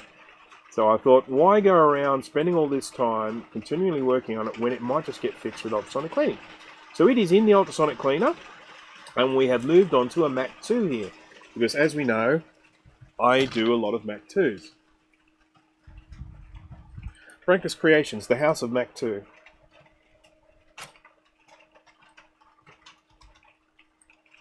I am currently just drilling a hole in the middle of this. Because it's got a lot of corrosion on it. We'll see if I can clean that up. What are you doing drilling a hole, you crazy person? You're a nutter. What are you doing, Rain?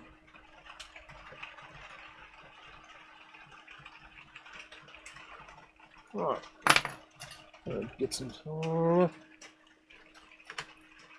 Why does something wrong here and dozed off? I probably won't finish this board, Dana, just in case you're wondering, because to be quite frank, it's a lot of work.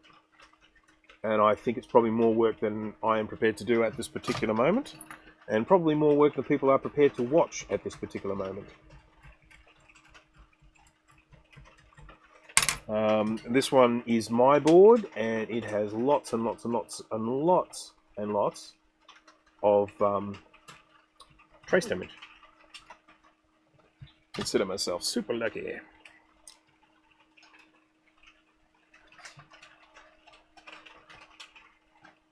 Right, so I know I've asked this before, but I'm going to ask it again for the benefit of people who maybe haven't watched the live stream.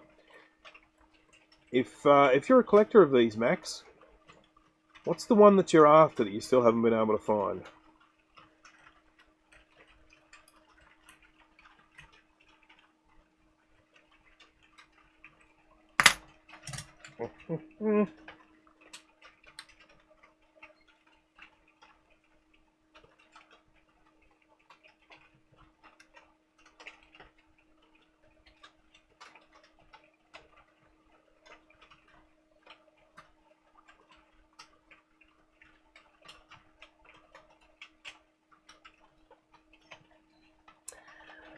Okay, clamshell. Okay, yep, fair enough. Clamshells are still around. I mean, you can still get them without too much difficulty. I might have to pay a little bit for them, but at least clamshells, they're not super rare or anything like that. I guess that's one advantage.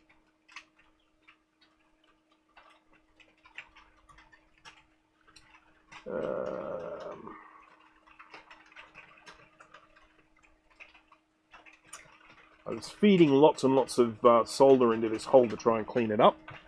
And then, of course, I had to suck it all out again. What we got? A nice working LC575. Yes, of course, the main problem with those is the brittle plastic. So trying to get one that hasn't got a crack on it somewhere is a real nightmare. Got some errands to run. Okay. Bye, Tone.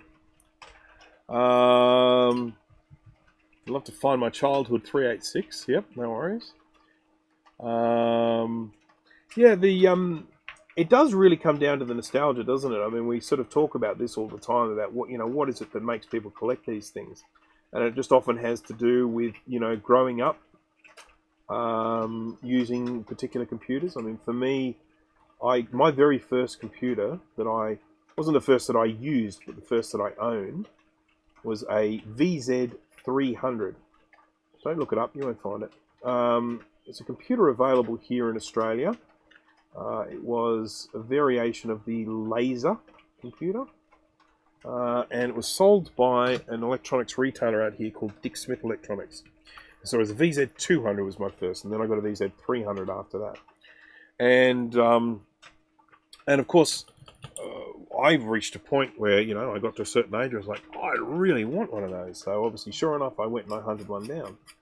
Now, this was before I got into Macs, of course, and then I got into Apples later on through a friend of mine whose father worked at Apple. So he always had Apple computers there, and I was pretty amazed by them. So he had an Apple II, and I think he had an Apple II Europlus, and then he had an Apple IIe. And then I finally managed to talk my parents into buying an Apple IIe. Actually, I didn't really need to talk them into it that much, because by that stage it was, you know, I was using this VZ, but so were they. They were actually really starting to get use from a computer as well, and they were like, these things are good.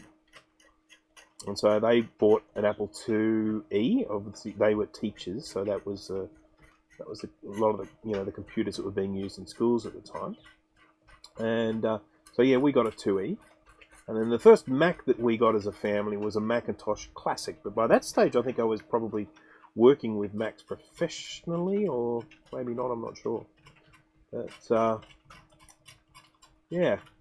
And of course, all of the Macs that I used when I was younger and growing up, all that sort of stuff, I've just been looking to get now. And I've got pretty much all of them. The only one I haven't been able to get is a 2X. I really would have liked to have found a 2X. Actually, a 2FX would be good too. But...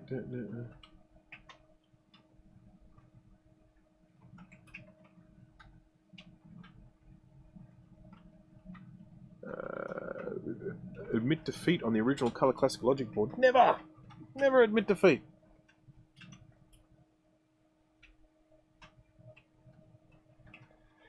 I would love to one day own an Altair, or even like an IMSI or something like that, but I just can't see that happening. I'm just following this trace. Oh, it's buggered underneath here as well. I had this the other day. This trace here, you see that one going in between there? Had exactly the same thing happen. So what I did was I joined it to here. Oh God, can you see? These boards are so freaking big. I joined it to here, and then I just ran the wire underneath these what do you call those things? RAM slots, and then just joined it up here. It worked out. Computer works.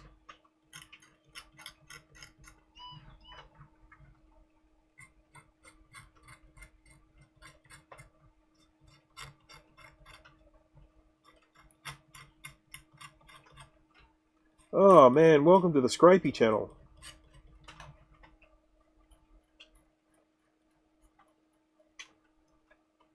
Just going to spin this around. I'd like to come at this from this angle.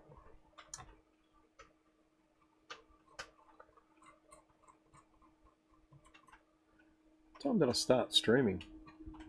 I've been going for 2 hours. Okay. Generally, anything, yeah, 2 to 3 hours is generally how long I usually go for. So, anyone who's watching this for the first time and is thinking, when on earth is he going to stop? I can set your expectations there. Sometime in the next hour, I will stop.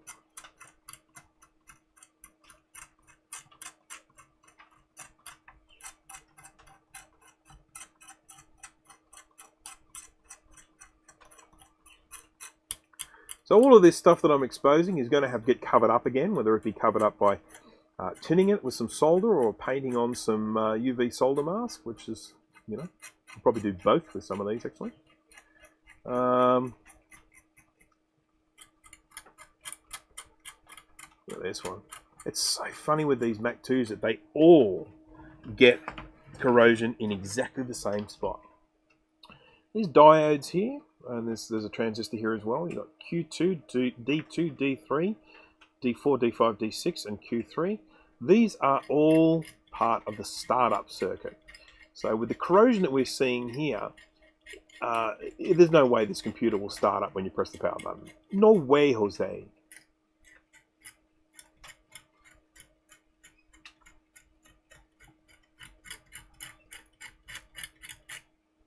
Man, look at this. Look at that. Terrible. And I'm guessing there's going to be corrosion over here by this chip as well. Yep, right here. It's just, they're just carbon copies. They're just, you know, they're all like this. Let's get rid of this little guy. 10 microfarad, 16 volt. I will replace that with a surface mount tantalum rather than an axial. As you can see, it actually has the pads here for a surface mount, as well as holes for the axial. Oh, this might actually be okay. Okay. I think I might take the chip off because I don't like the look of this trace here going in underneath the chip. I really don't like the look of it. So I want to take that chip off and see how it looks underneath. I'm not too concerned about any of the corrosion that goes along here because these wires here just go straight down to a kind of a testing thing, like a J-tag type thing, and I just don't need those to be working. No sir. Oh boy, these are tiresome. You know, even if I don't finish this today, getting started on it and getting some of this stuff scraped away is you know, it's part of the job. Every little bit that I do is a little bit less that I have to do.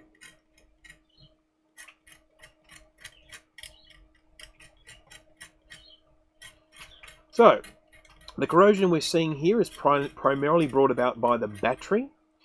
Interestingly enough, this battery doesn't actually visibly leak that much, but obviously enough comes out that you get this. Okay.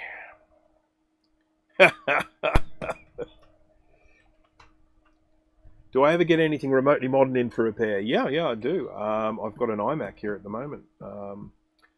So that is a metric buttload of scrapey scrape. It sure is. So yeah, so I don't advertise that I do modern stuff, but some of my customers just bring me modern stuff anyway, and I will always have a crack.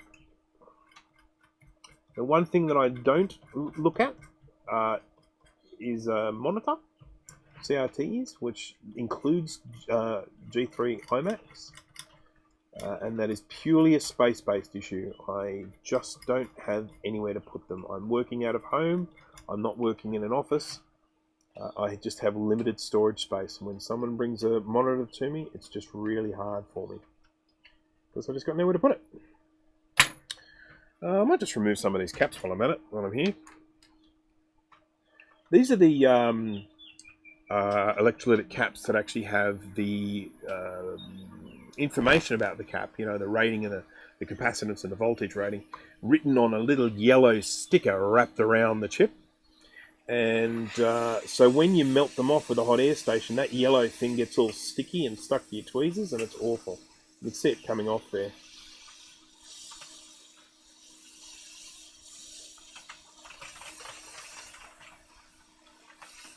And then, of course, once I get this off, and I hold it in my tweezers like this, and then I go to get rid of it, and it's just hanging. Eee, there it goes. And then I've got all this yellow crap all over my tweezers again.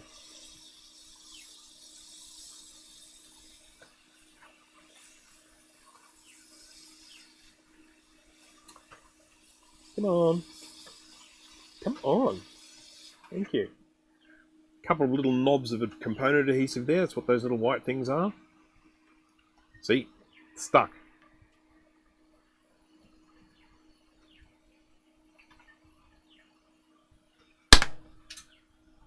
I'm going to get this component adhesive off with a little bit of heat and a little bit of a nudge. Off, off, off, off, off. There we go. Let's scrape here. We've got lots of corrosion here as well, as you can see. I don't think there are any trace breaks here. Doesn't look that bad. There might be, but I'm at least going to clean them up. And this one down the middle. Another place where I generally see corrosion on these is right here. There you can see. It's one of the wires coming from the power switch, and look at that. Doesn't get much more corroded than that. And this then goes underneath. Oh god, these boards are big. Stupid. That then goes... who's going? Action Retro. Good night, Sean. Thank you for joining. That goes underneath this thing, so I'm going to have to take this thing off, whatever it is. It's some kind of thing with numbers on it. 1458. Someone might know what it is, but I don't. And I thought it was a choke, but these are chokes here, so I don't know.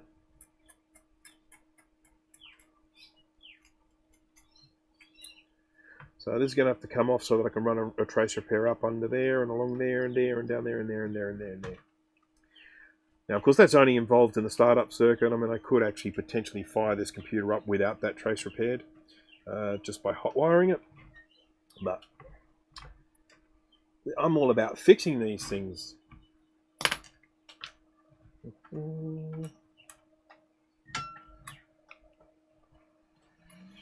How's everyone coping? People bored yet? Is this one of your boards? Yes, this one is indeed. Hello, David. Welcome.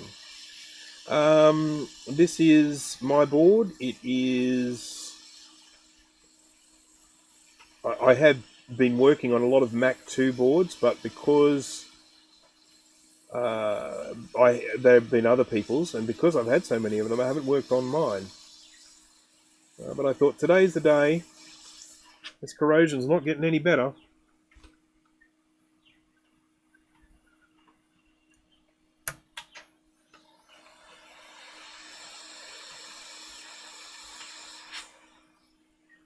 I was thinking the other day about trying to get some more views, trying to get my videos a bit viral. So I thought, you know, I might like eat some raw chilies while I'm doing live stream or something like that. See whether people would watch that and start sharing it around.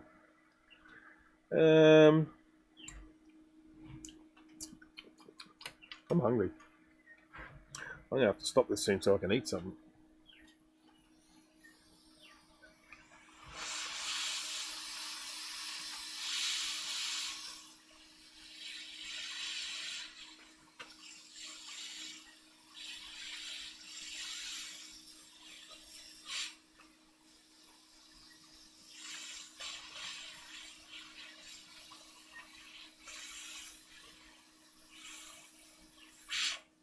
There we go. Lovely big, you know, sort of pads and stuff on these. You know, lots of space around the cap. It's nice. It's nice.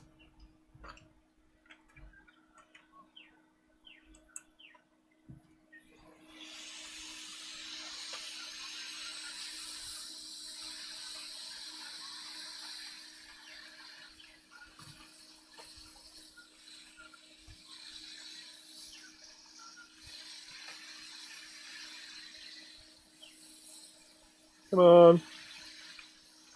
I'm losing my patience. There we go.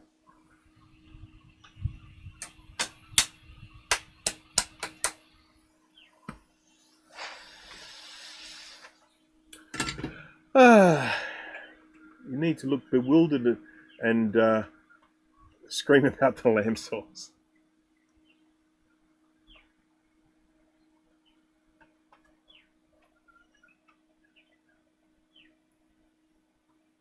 Try getting angry and bleeding and it works. Well, does it work for Groody? I don't know. I mean, is it still working for Groody?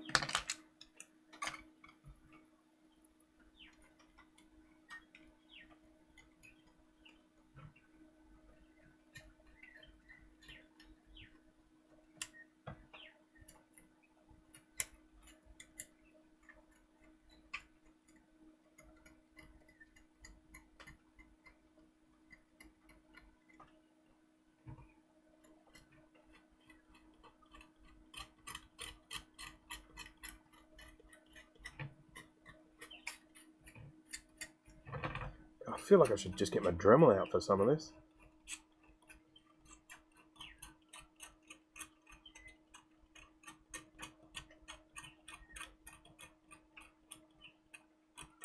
Look at that.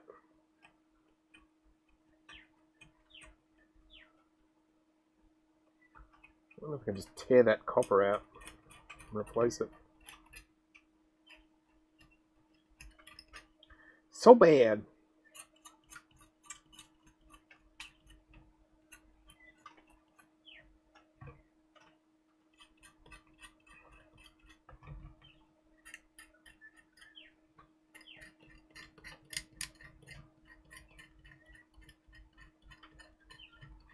Oh boy, so bad.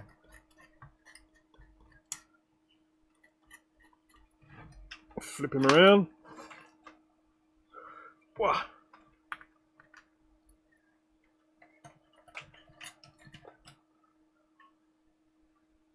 Yeah, sure. Coffee with 2 sugars, no problem. Do you have it white or black or?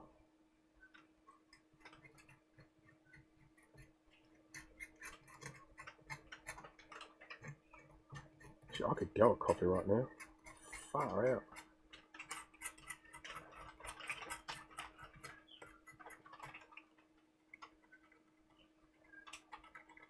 I would normally not want to gouge these things, but this is so bad. It really doesn't matter.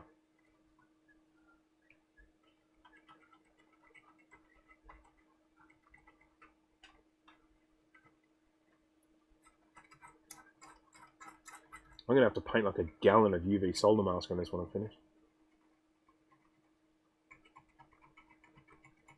Should say a litre, shouldn't I? Metricated country and everything.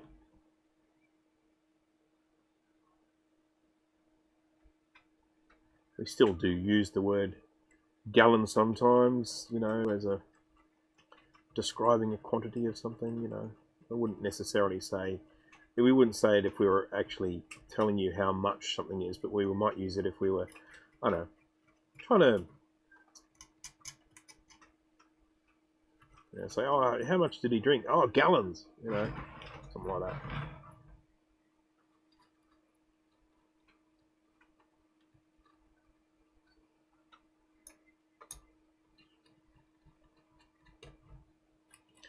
How far do you go with this? That's the question. I mean, you know, do I just scrape every single piece of mask off this everywhere on the board?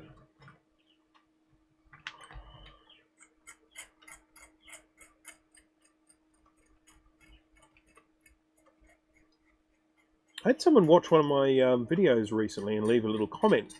It was one of my trace repair ones, you know. So in other words, essentially doing what I'm doing here at the moment, fixing broken traces. And he said, oh, so I guess you can only repair straight ones. I was like, well, no. I mean, I did only do straight ones in this demonstration video, but you can repair traces of any shape. So watch my live streams. I do it all the time. Subscribe to my channel.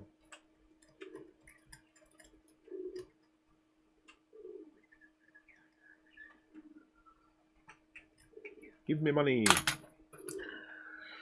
Alright, okay.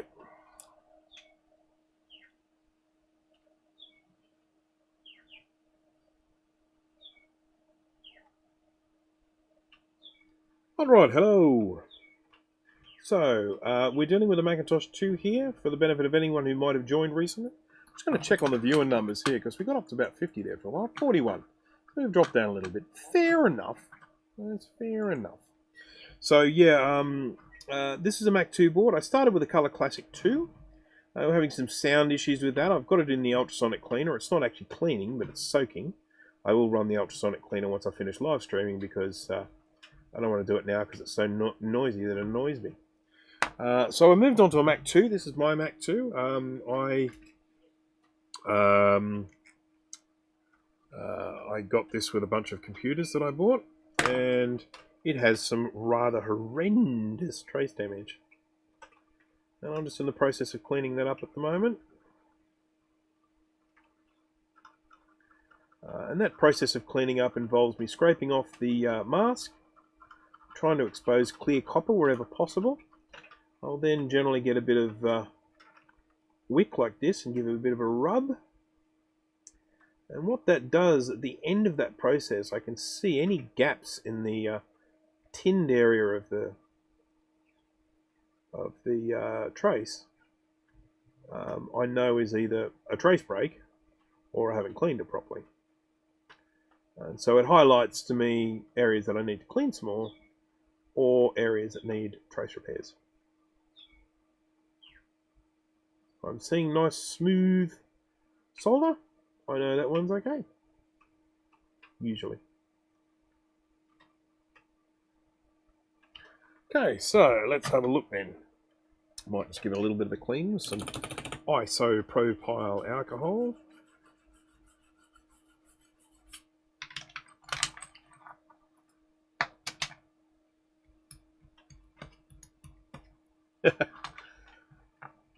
I think some of the early subscriptions I got probably from some of the car videos that I was posting earlier on. So they probably, they subscribe to the channel and it's like, what's this computer garbage? I want to see burnouts. I want to see tyres skidding. What?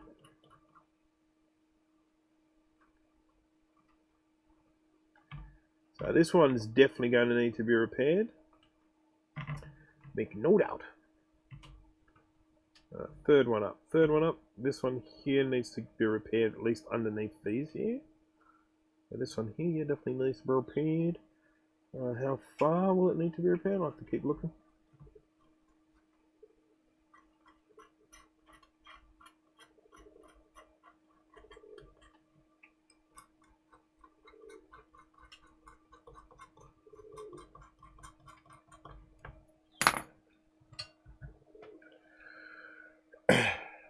Catalina Ramirez. I'm not sure if I've said hello to you, so I will say hello to you now. Hello!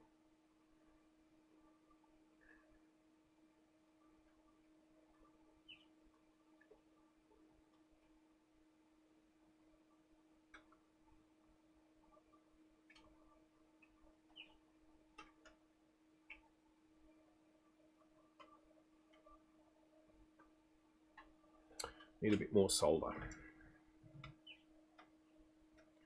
Solder make the world go round.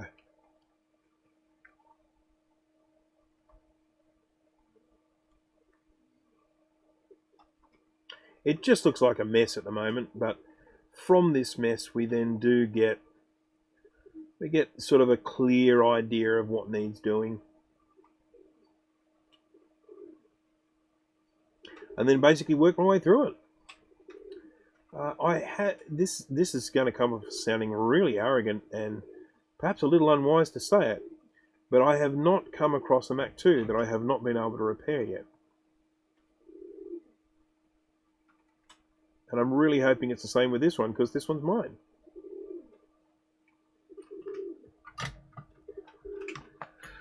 Whoopsie.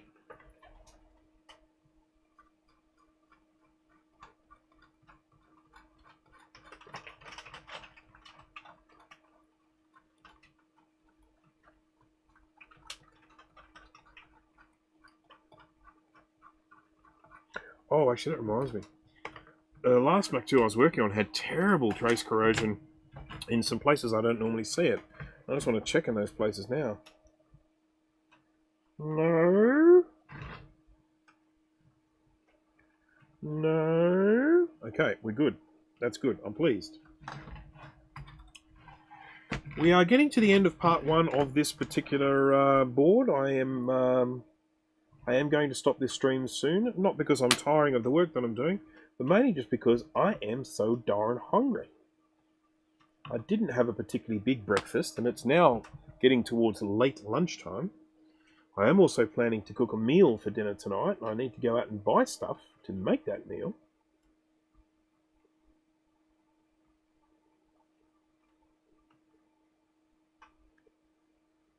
And I also need to go and buy some wine.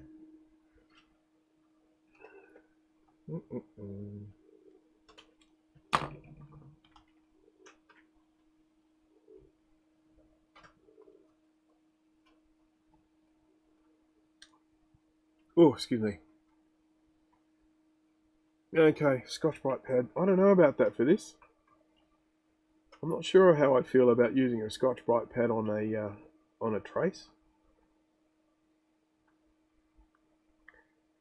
I mean, it certainly would be difficult to get any accuracy on it.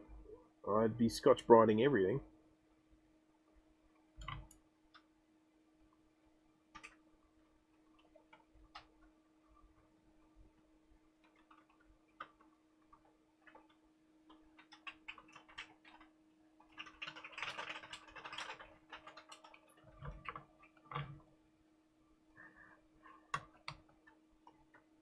That was about a Rossmann. A bit more flux came out than I was expecting then there, and I unloaded a whole Rossmann of flux on the board. One full Rossmann.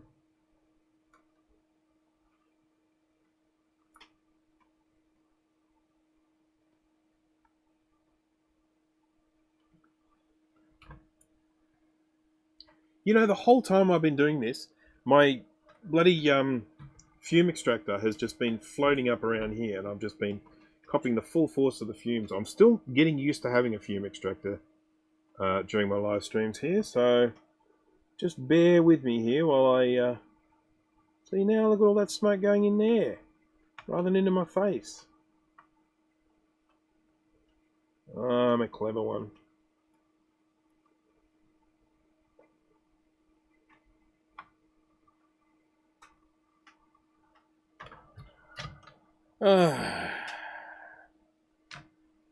You might look at all this damage and you might think to yourself, is this even worth repairing? Well, it is to me. I have a real fondness for the Mac II. Don't talk to Mike from Mike's Mac Shack about the Mac II. He friggin' hates them. I like them.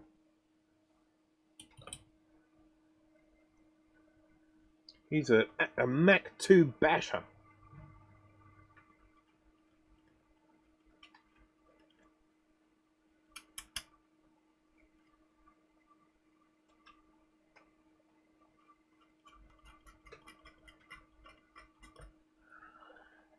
Hate is such a strong word, isn't it? Yeah, so maybe not hate, but certainly has a fair few things to say about them. Do you not, Mike? Tell us the things that you don't like about the Mac II.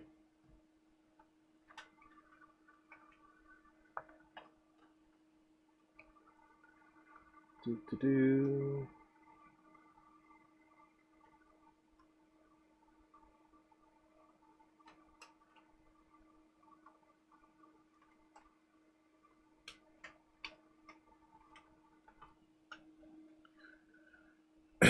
Michael Mullet, The Robots of Death. That's a very good Doctor Who episode. I enjoy that one very much. That was with, what was it? Leela was the companion at that time, I think, from memory. Tom Baker, obviously. Tom Baker, Doctor Who. Good episode. Sorry, good, you know, what would you call it? It's not really an episode. It's 5 half-hour bits, or is it 4?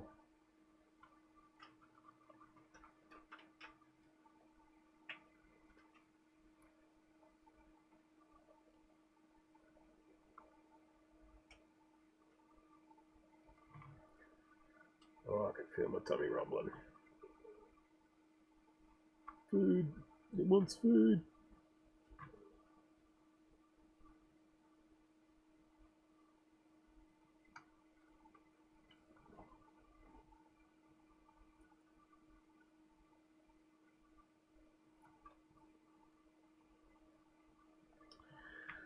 Well, I might just do my first trace repair. Completely pointless machine. 68020 should have been in the SE, not the 2.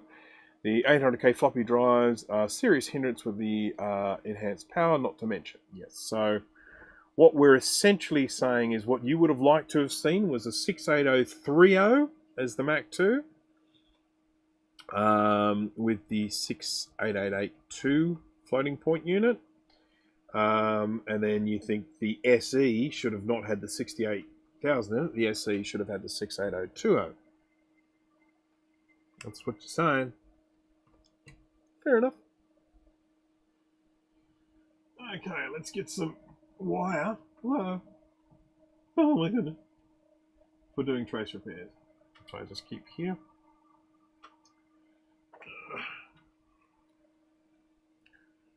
This 2X should have been the 2. Yep, fair enough. Yep, the 2X was a was a much better computer. I definitely accept that. I'd like one. I want a 2X. Want one. I want one. Right, so here's what we're going to do. We're going to do a little trace repair here. We're going to start from there. We're going to move our way along. And I'm just going to snake it across the board for this one. I'm going to get some solder on my iron. Doesn't have to be a ridiculous amount of solder, but just some. I'm going to grab some tweezers. I want them to be a good pair that meet in the middle. So that looks like a good pair. I'm going to hold that. I'm going to try and hold that still without moving it. Yoink, yoink. Okay.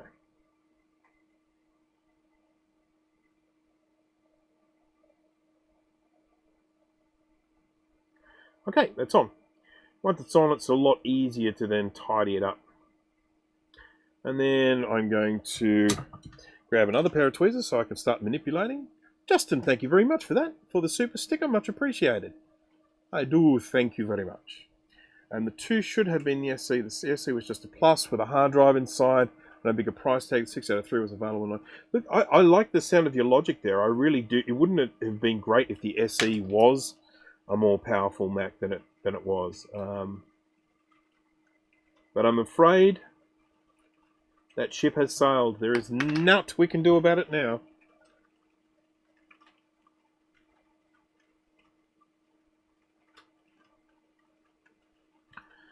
Yoink.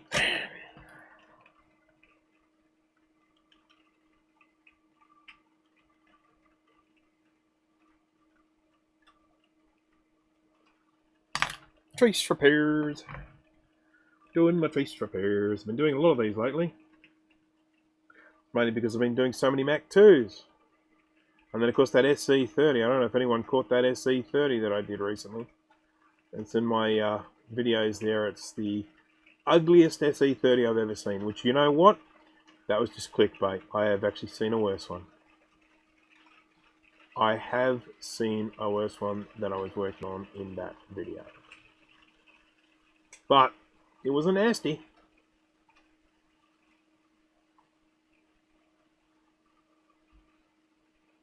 Clickbait worked though. I got a lot of views on that one. Okay, so let's just get some... that's a lot. That's a way too much. I so did not need that much flux. I'm just not used to the syringe just giving it up so easily.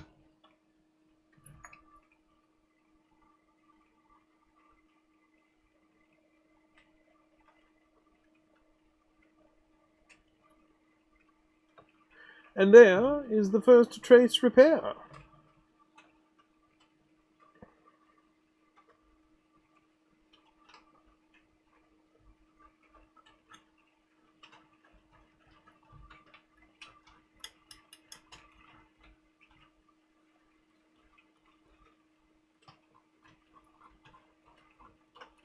For anyone who's feeling cheated, that they've just been watching me scraping all the time and not actually doing anything, that trace repair was for you.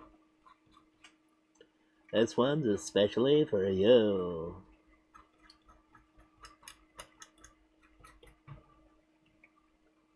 Okay, I'll do a couple more and then I'm going to call it a day. If you are watching this because you, I don't know, want to see trace repairs, watch now. Whenever I'm doing these trace repairs, I just basically like to get that first little bit tacked on as quick as I can, because once you get one part of that wire stuck to the board, it actually makes the rest of the job so much easier. You can always come back and clean up that first bit. See, even that one, I've got a bridge there, but it doesn't matter. I'm going to just get some flux on that there. Move it along. And I'll just, I'm not happy about having bent that, but that's okay. I'm just going to find a little spot to pin that down there. And then I'll grab another spot here.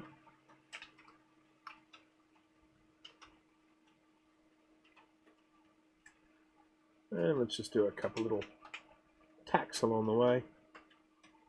Not vitally important, but Just means it'll hold on better. And then I'll come back and clean this up.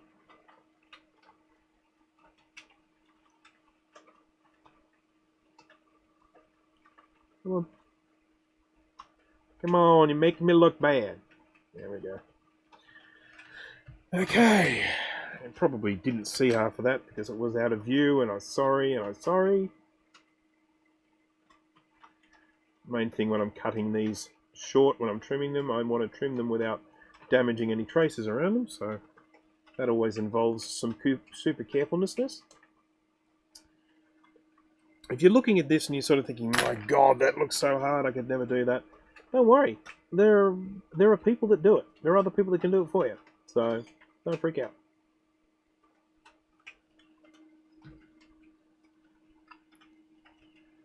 Okay.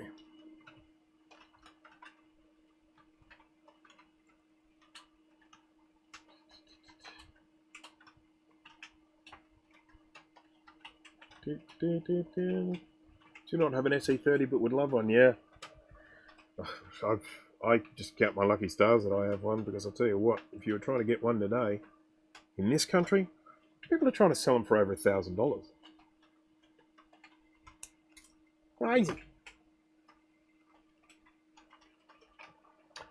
I just want to get some solder on these traces, and I need to do it in a way whereby I do not accidentally remove the trace repair I just did, because I really should have done this first. If I was a professional and knew what I was doing, I would have done that first. Alright, so I am going to probably do one more trace repair, folks, and then I think I will be calling it a day. We'll wrap things up. I want to go inside and enjoy my weekend a little bit. Decide what yummy thing I'm going to cook for dinner. Go and have some lunch. Fill my belly.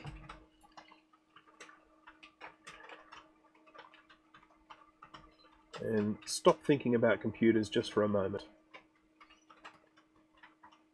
Just for a brief moment.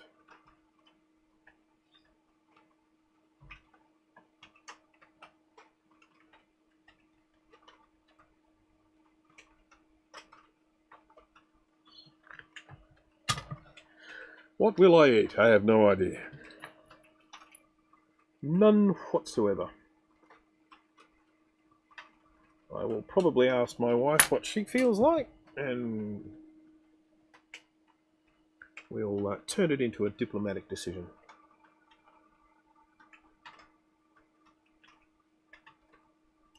So I'll see if I can poke through that hole there using my little pokery-dokery. No, let's hold on the other side. I want to run this trace repair through onto the other side of the board. I don't always do that, but I do want to for this one. Just don't like the look of that there very much. So what I'm going to do is I'm going to apply some heat to that. And what I'm hoping might happen... Yep, looking good. Let's see if we can suck that up.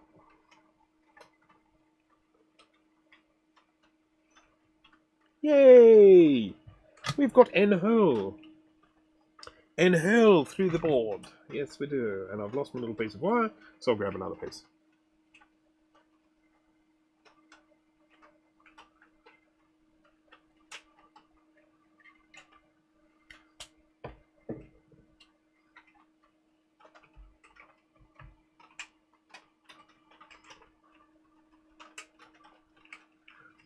If I am in a situation where I literally cannot get any more Macs for whatever reason, the price goes ridiculous or, you know, sort of whatever happens. If I do end up in that situation, at this particular juncture, I'm reasonably happy. I don't mind if I'm not able to get any more, because on the whole, I've got pretty much everything that I wanted. I'm having trouble getting my hand into the right angle.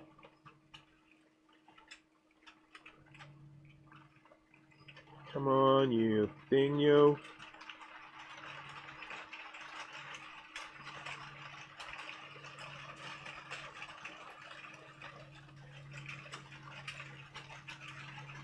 Oh, it's really raining now. The lawn will be so happy.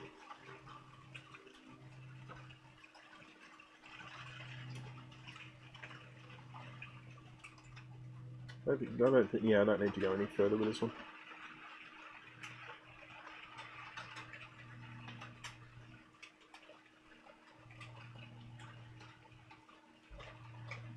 Right.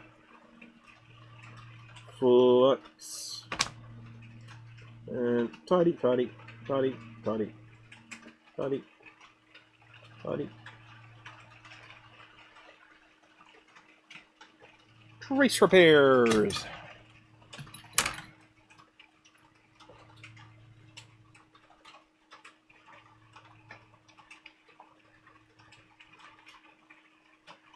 $60 million for a 3400C. 60. Okay, cool. I was going to say 60 million's a bit rich.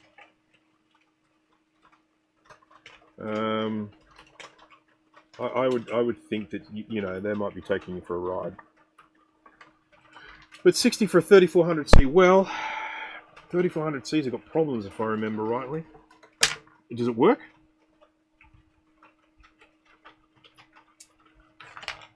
I'm just going to flip over to the other side of the board where the wire is sticking out.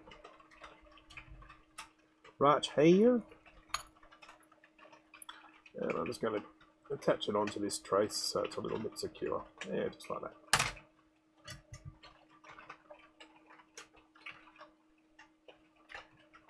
I need to see your collection. Yeah, well, I do have a plan for that. I'm planning a video. That was another one of the videos that I meant to mention before, but forgot.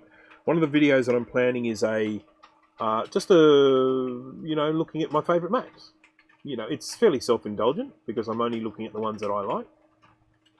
Or, you know, sometimes there are some that I don't like, but I just like the collectability of them. So I'm going to do a video, just one at a time, just pulling out all the different Macs that I have of interest, and just talking about them a little bit. Talking about what I like about them, you know what was important about them. Because keeping in mind that I did work with Macs in my job from about 1988, 89 onwards. So I've had a fair bit of Mac exposure over the years, and seen lots of different things going on. I mean, just to give you an idea, I was just thinking about this the other day. I had been using Macs professionally for I think 3 years before System 7 came out.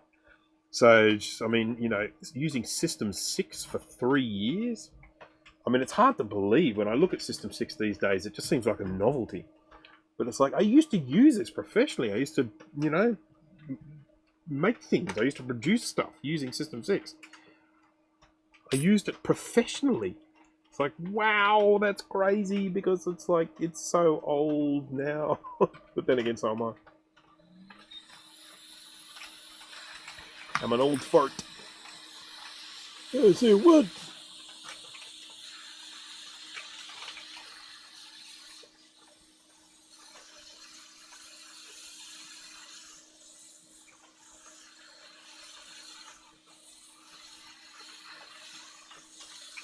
I'm really doing this board in such a haphazard way. Look at this.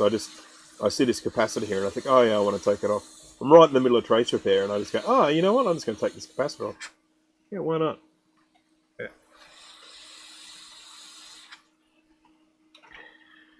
Yeah. Oh, there's one here as well. I might take him off too. Yes, the rain is nice. I'm very happy. I'm very happy that it is raining.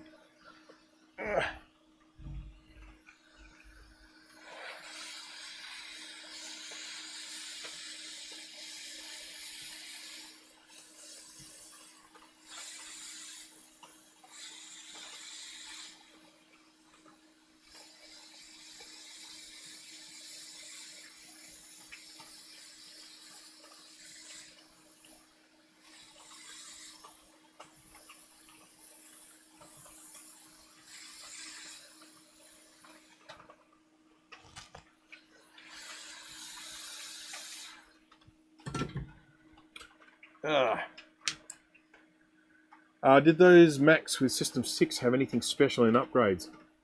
What we would have been primarily using back then would have been probably SE, SE30, 2CI, 2CX. Actually, not a 2. We didn't have a 2. I think we might have had a 2X, a 2CI, and a 2CX, and a 2FX.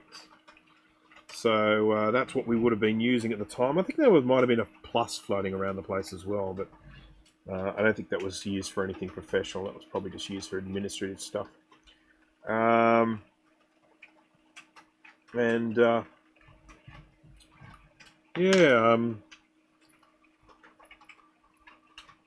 We were using things like Quark Express,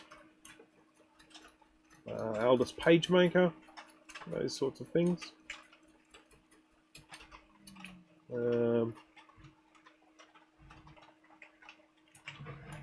Various other utilities. I remember actually being integral in the decision to upgrade from local talk to Ethernet. And one of the things, well, a few of the things we had, because we had a few PCs in the place, as well as Macs, and we had a few of our PCs were networked into our local talk network, I think, from memory. I'm pretty sure that we had cards that allowed us to put the PCs onto local talk. I wish I had them today. It'd be a bit of novelty fun. So we can get this off without melting the barcode, even though I don't really care too much about barcodes, and it is my computer. Oopsie.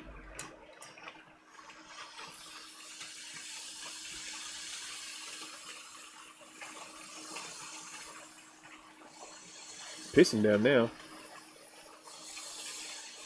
It's getting so rainy that I'm definitely going to get wet when I walk up to the house. Won't that be fun?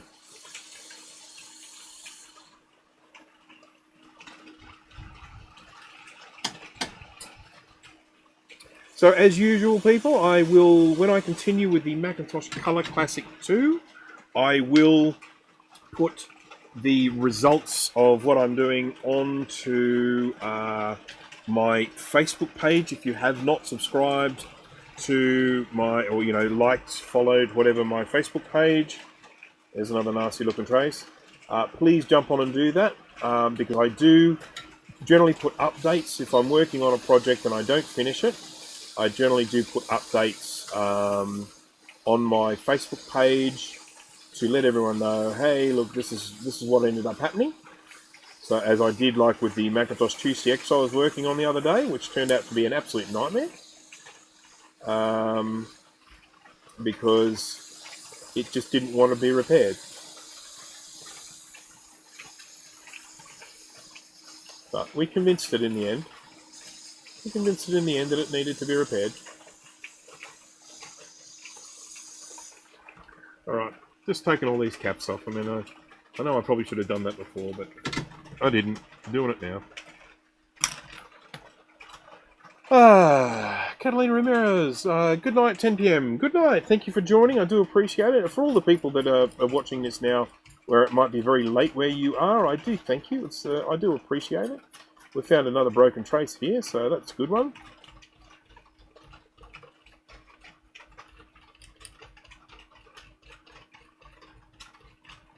Always good to find the broken traces. So, I was going to do one more trace repair and that was it, wasn't it? Did I do it? I can't remember. Or did I get ready to do it? I did it. Yeah, it was this one here. This is the one I said this is going to be the last one. So, that's going to be the last one. Alright guys, that's going to be it for me today. Once again, it's not because I don't want to keep working on this. I do. I want to get this fixed because it's mine. But it's mainly because I am getting super hungry and I haven't had lunch yet. So I would like to say a big thank you to everyone who has been watching. It's been a great stream here. I've had a pretty good audience at the moment. I think it tells me about something like 42 or something like that. So for those people that have hung on, absolutely fantastic. Thank you. Yes, Bruce be very hungry. I hope that you all enjoyed the fact that I did tidy my desk, and even just a little bit. It's not super clean, but I tidied it a little bit. I hope you all enjoyed my new sucky thingy thing here. What do you call it? Fume extractor. I will be putting links to this fume extractor because I can recommend it. Is it as good as the big $1,000 industrial ones that suck at some ridiculous CFM number? Is it as good as those? No. But it is definitely way better than those little black ones you sit on your desk with the carbon filter on there. You know, this, you can get this nozzle right down on the work, and so the suction that it does have is enough to actually get that smoke out of your way. So fantastic thing. I will be putting Amazon links to that in the description, so look out for it. I will keep updates with the Color Classic II board that's sitting in this ultrasonic cleaner soaking at the moment. I'm about to press the on button for that, so it'll start getting cleaned, and then I'll test it after that. If it still doesn't work, I'm going to have to start checking the continuity from the top to the bottom of the board through some of those vias, because some of those vias underneath that sound chip didn't look too crash hot. It's a good sucker. So everyone who has watched, I do thank you very much for hanging on and watching this. You know, it always amazes me that there are people that actually want to watch me do this, but it's fantastic that you do, because it does keep me company, gives me something to do, gives me someone to talk to while I'm doing it, and of course, if any of the knowledge that any of the stuff that I'm talking about, if people are learning some stuff from it, then that's fantastic. I'm always very happy about that. So, big thank you to everyone once again. Have a very good rest of evening, morning, afternoon, day, whatever it is, wherever you happen to be. And I will hopefully catch you at the next stream. Just quick note, I will not be streaming next weekend. Unfortunately, I've got stuff happening, so I do apologise for that. But I am going to try and squeeze in a stream maybe during the week this week. So, thank you. Oh, and Steve, are you streaming? Are you dead set streaming after this? If you are, that's fantastic. It gives me something to do while I'm eating my lunch. Yay! 10 to 15 minutes. Mac84 is going to stream. Jump on and have a look. Big shout out to Mac84. Big shout out to Mike's Mac. Big shout out to House of Moth and anyone else who wants to promote their channel. Thanks again. I'll see you all at Steve's stream. And have a good time. Thanks again, and goodbye.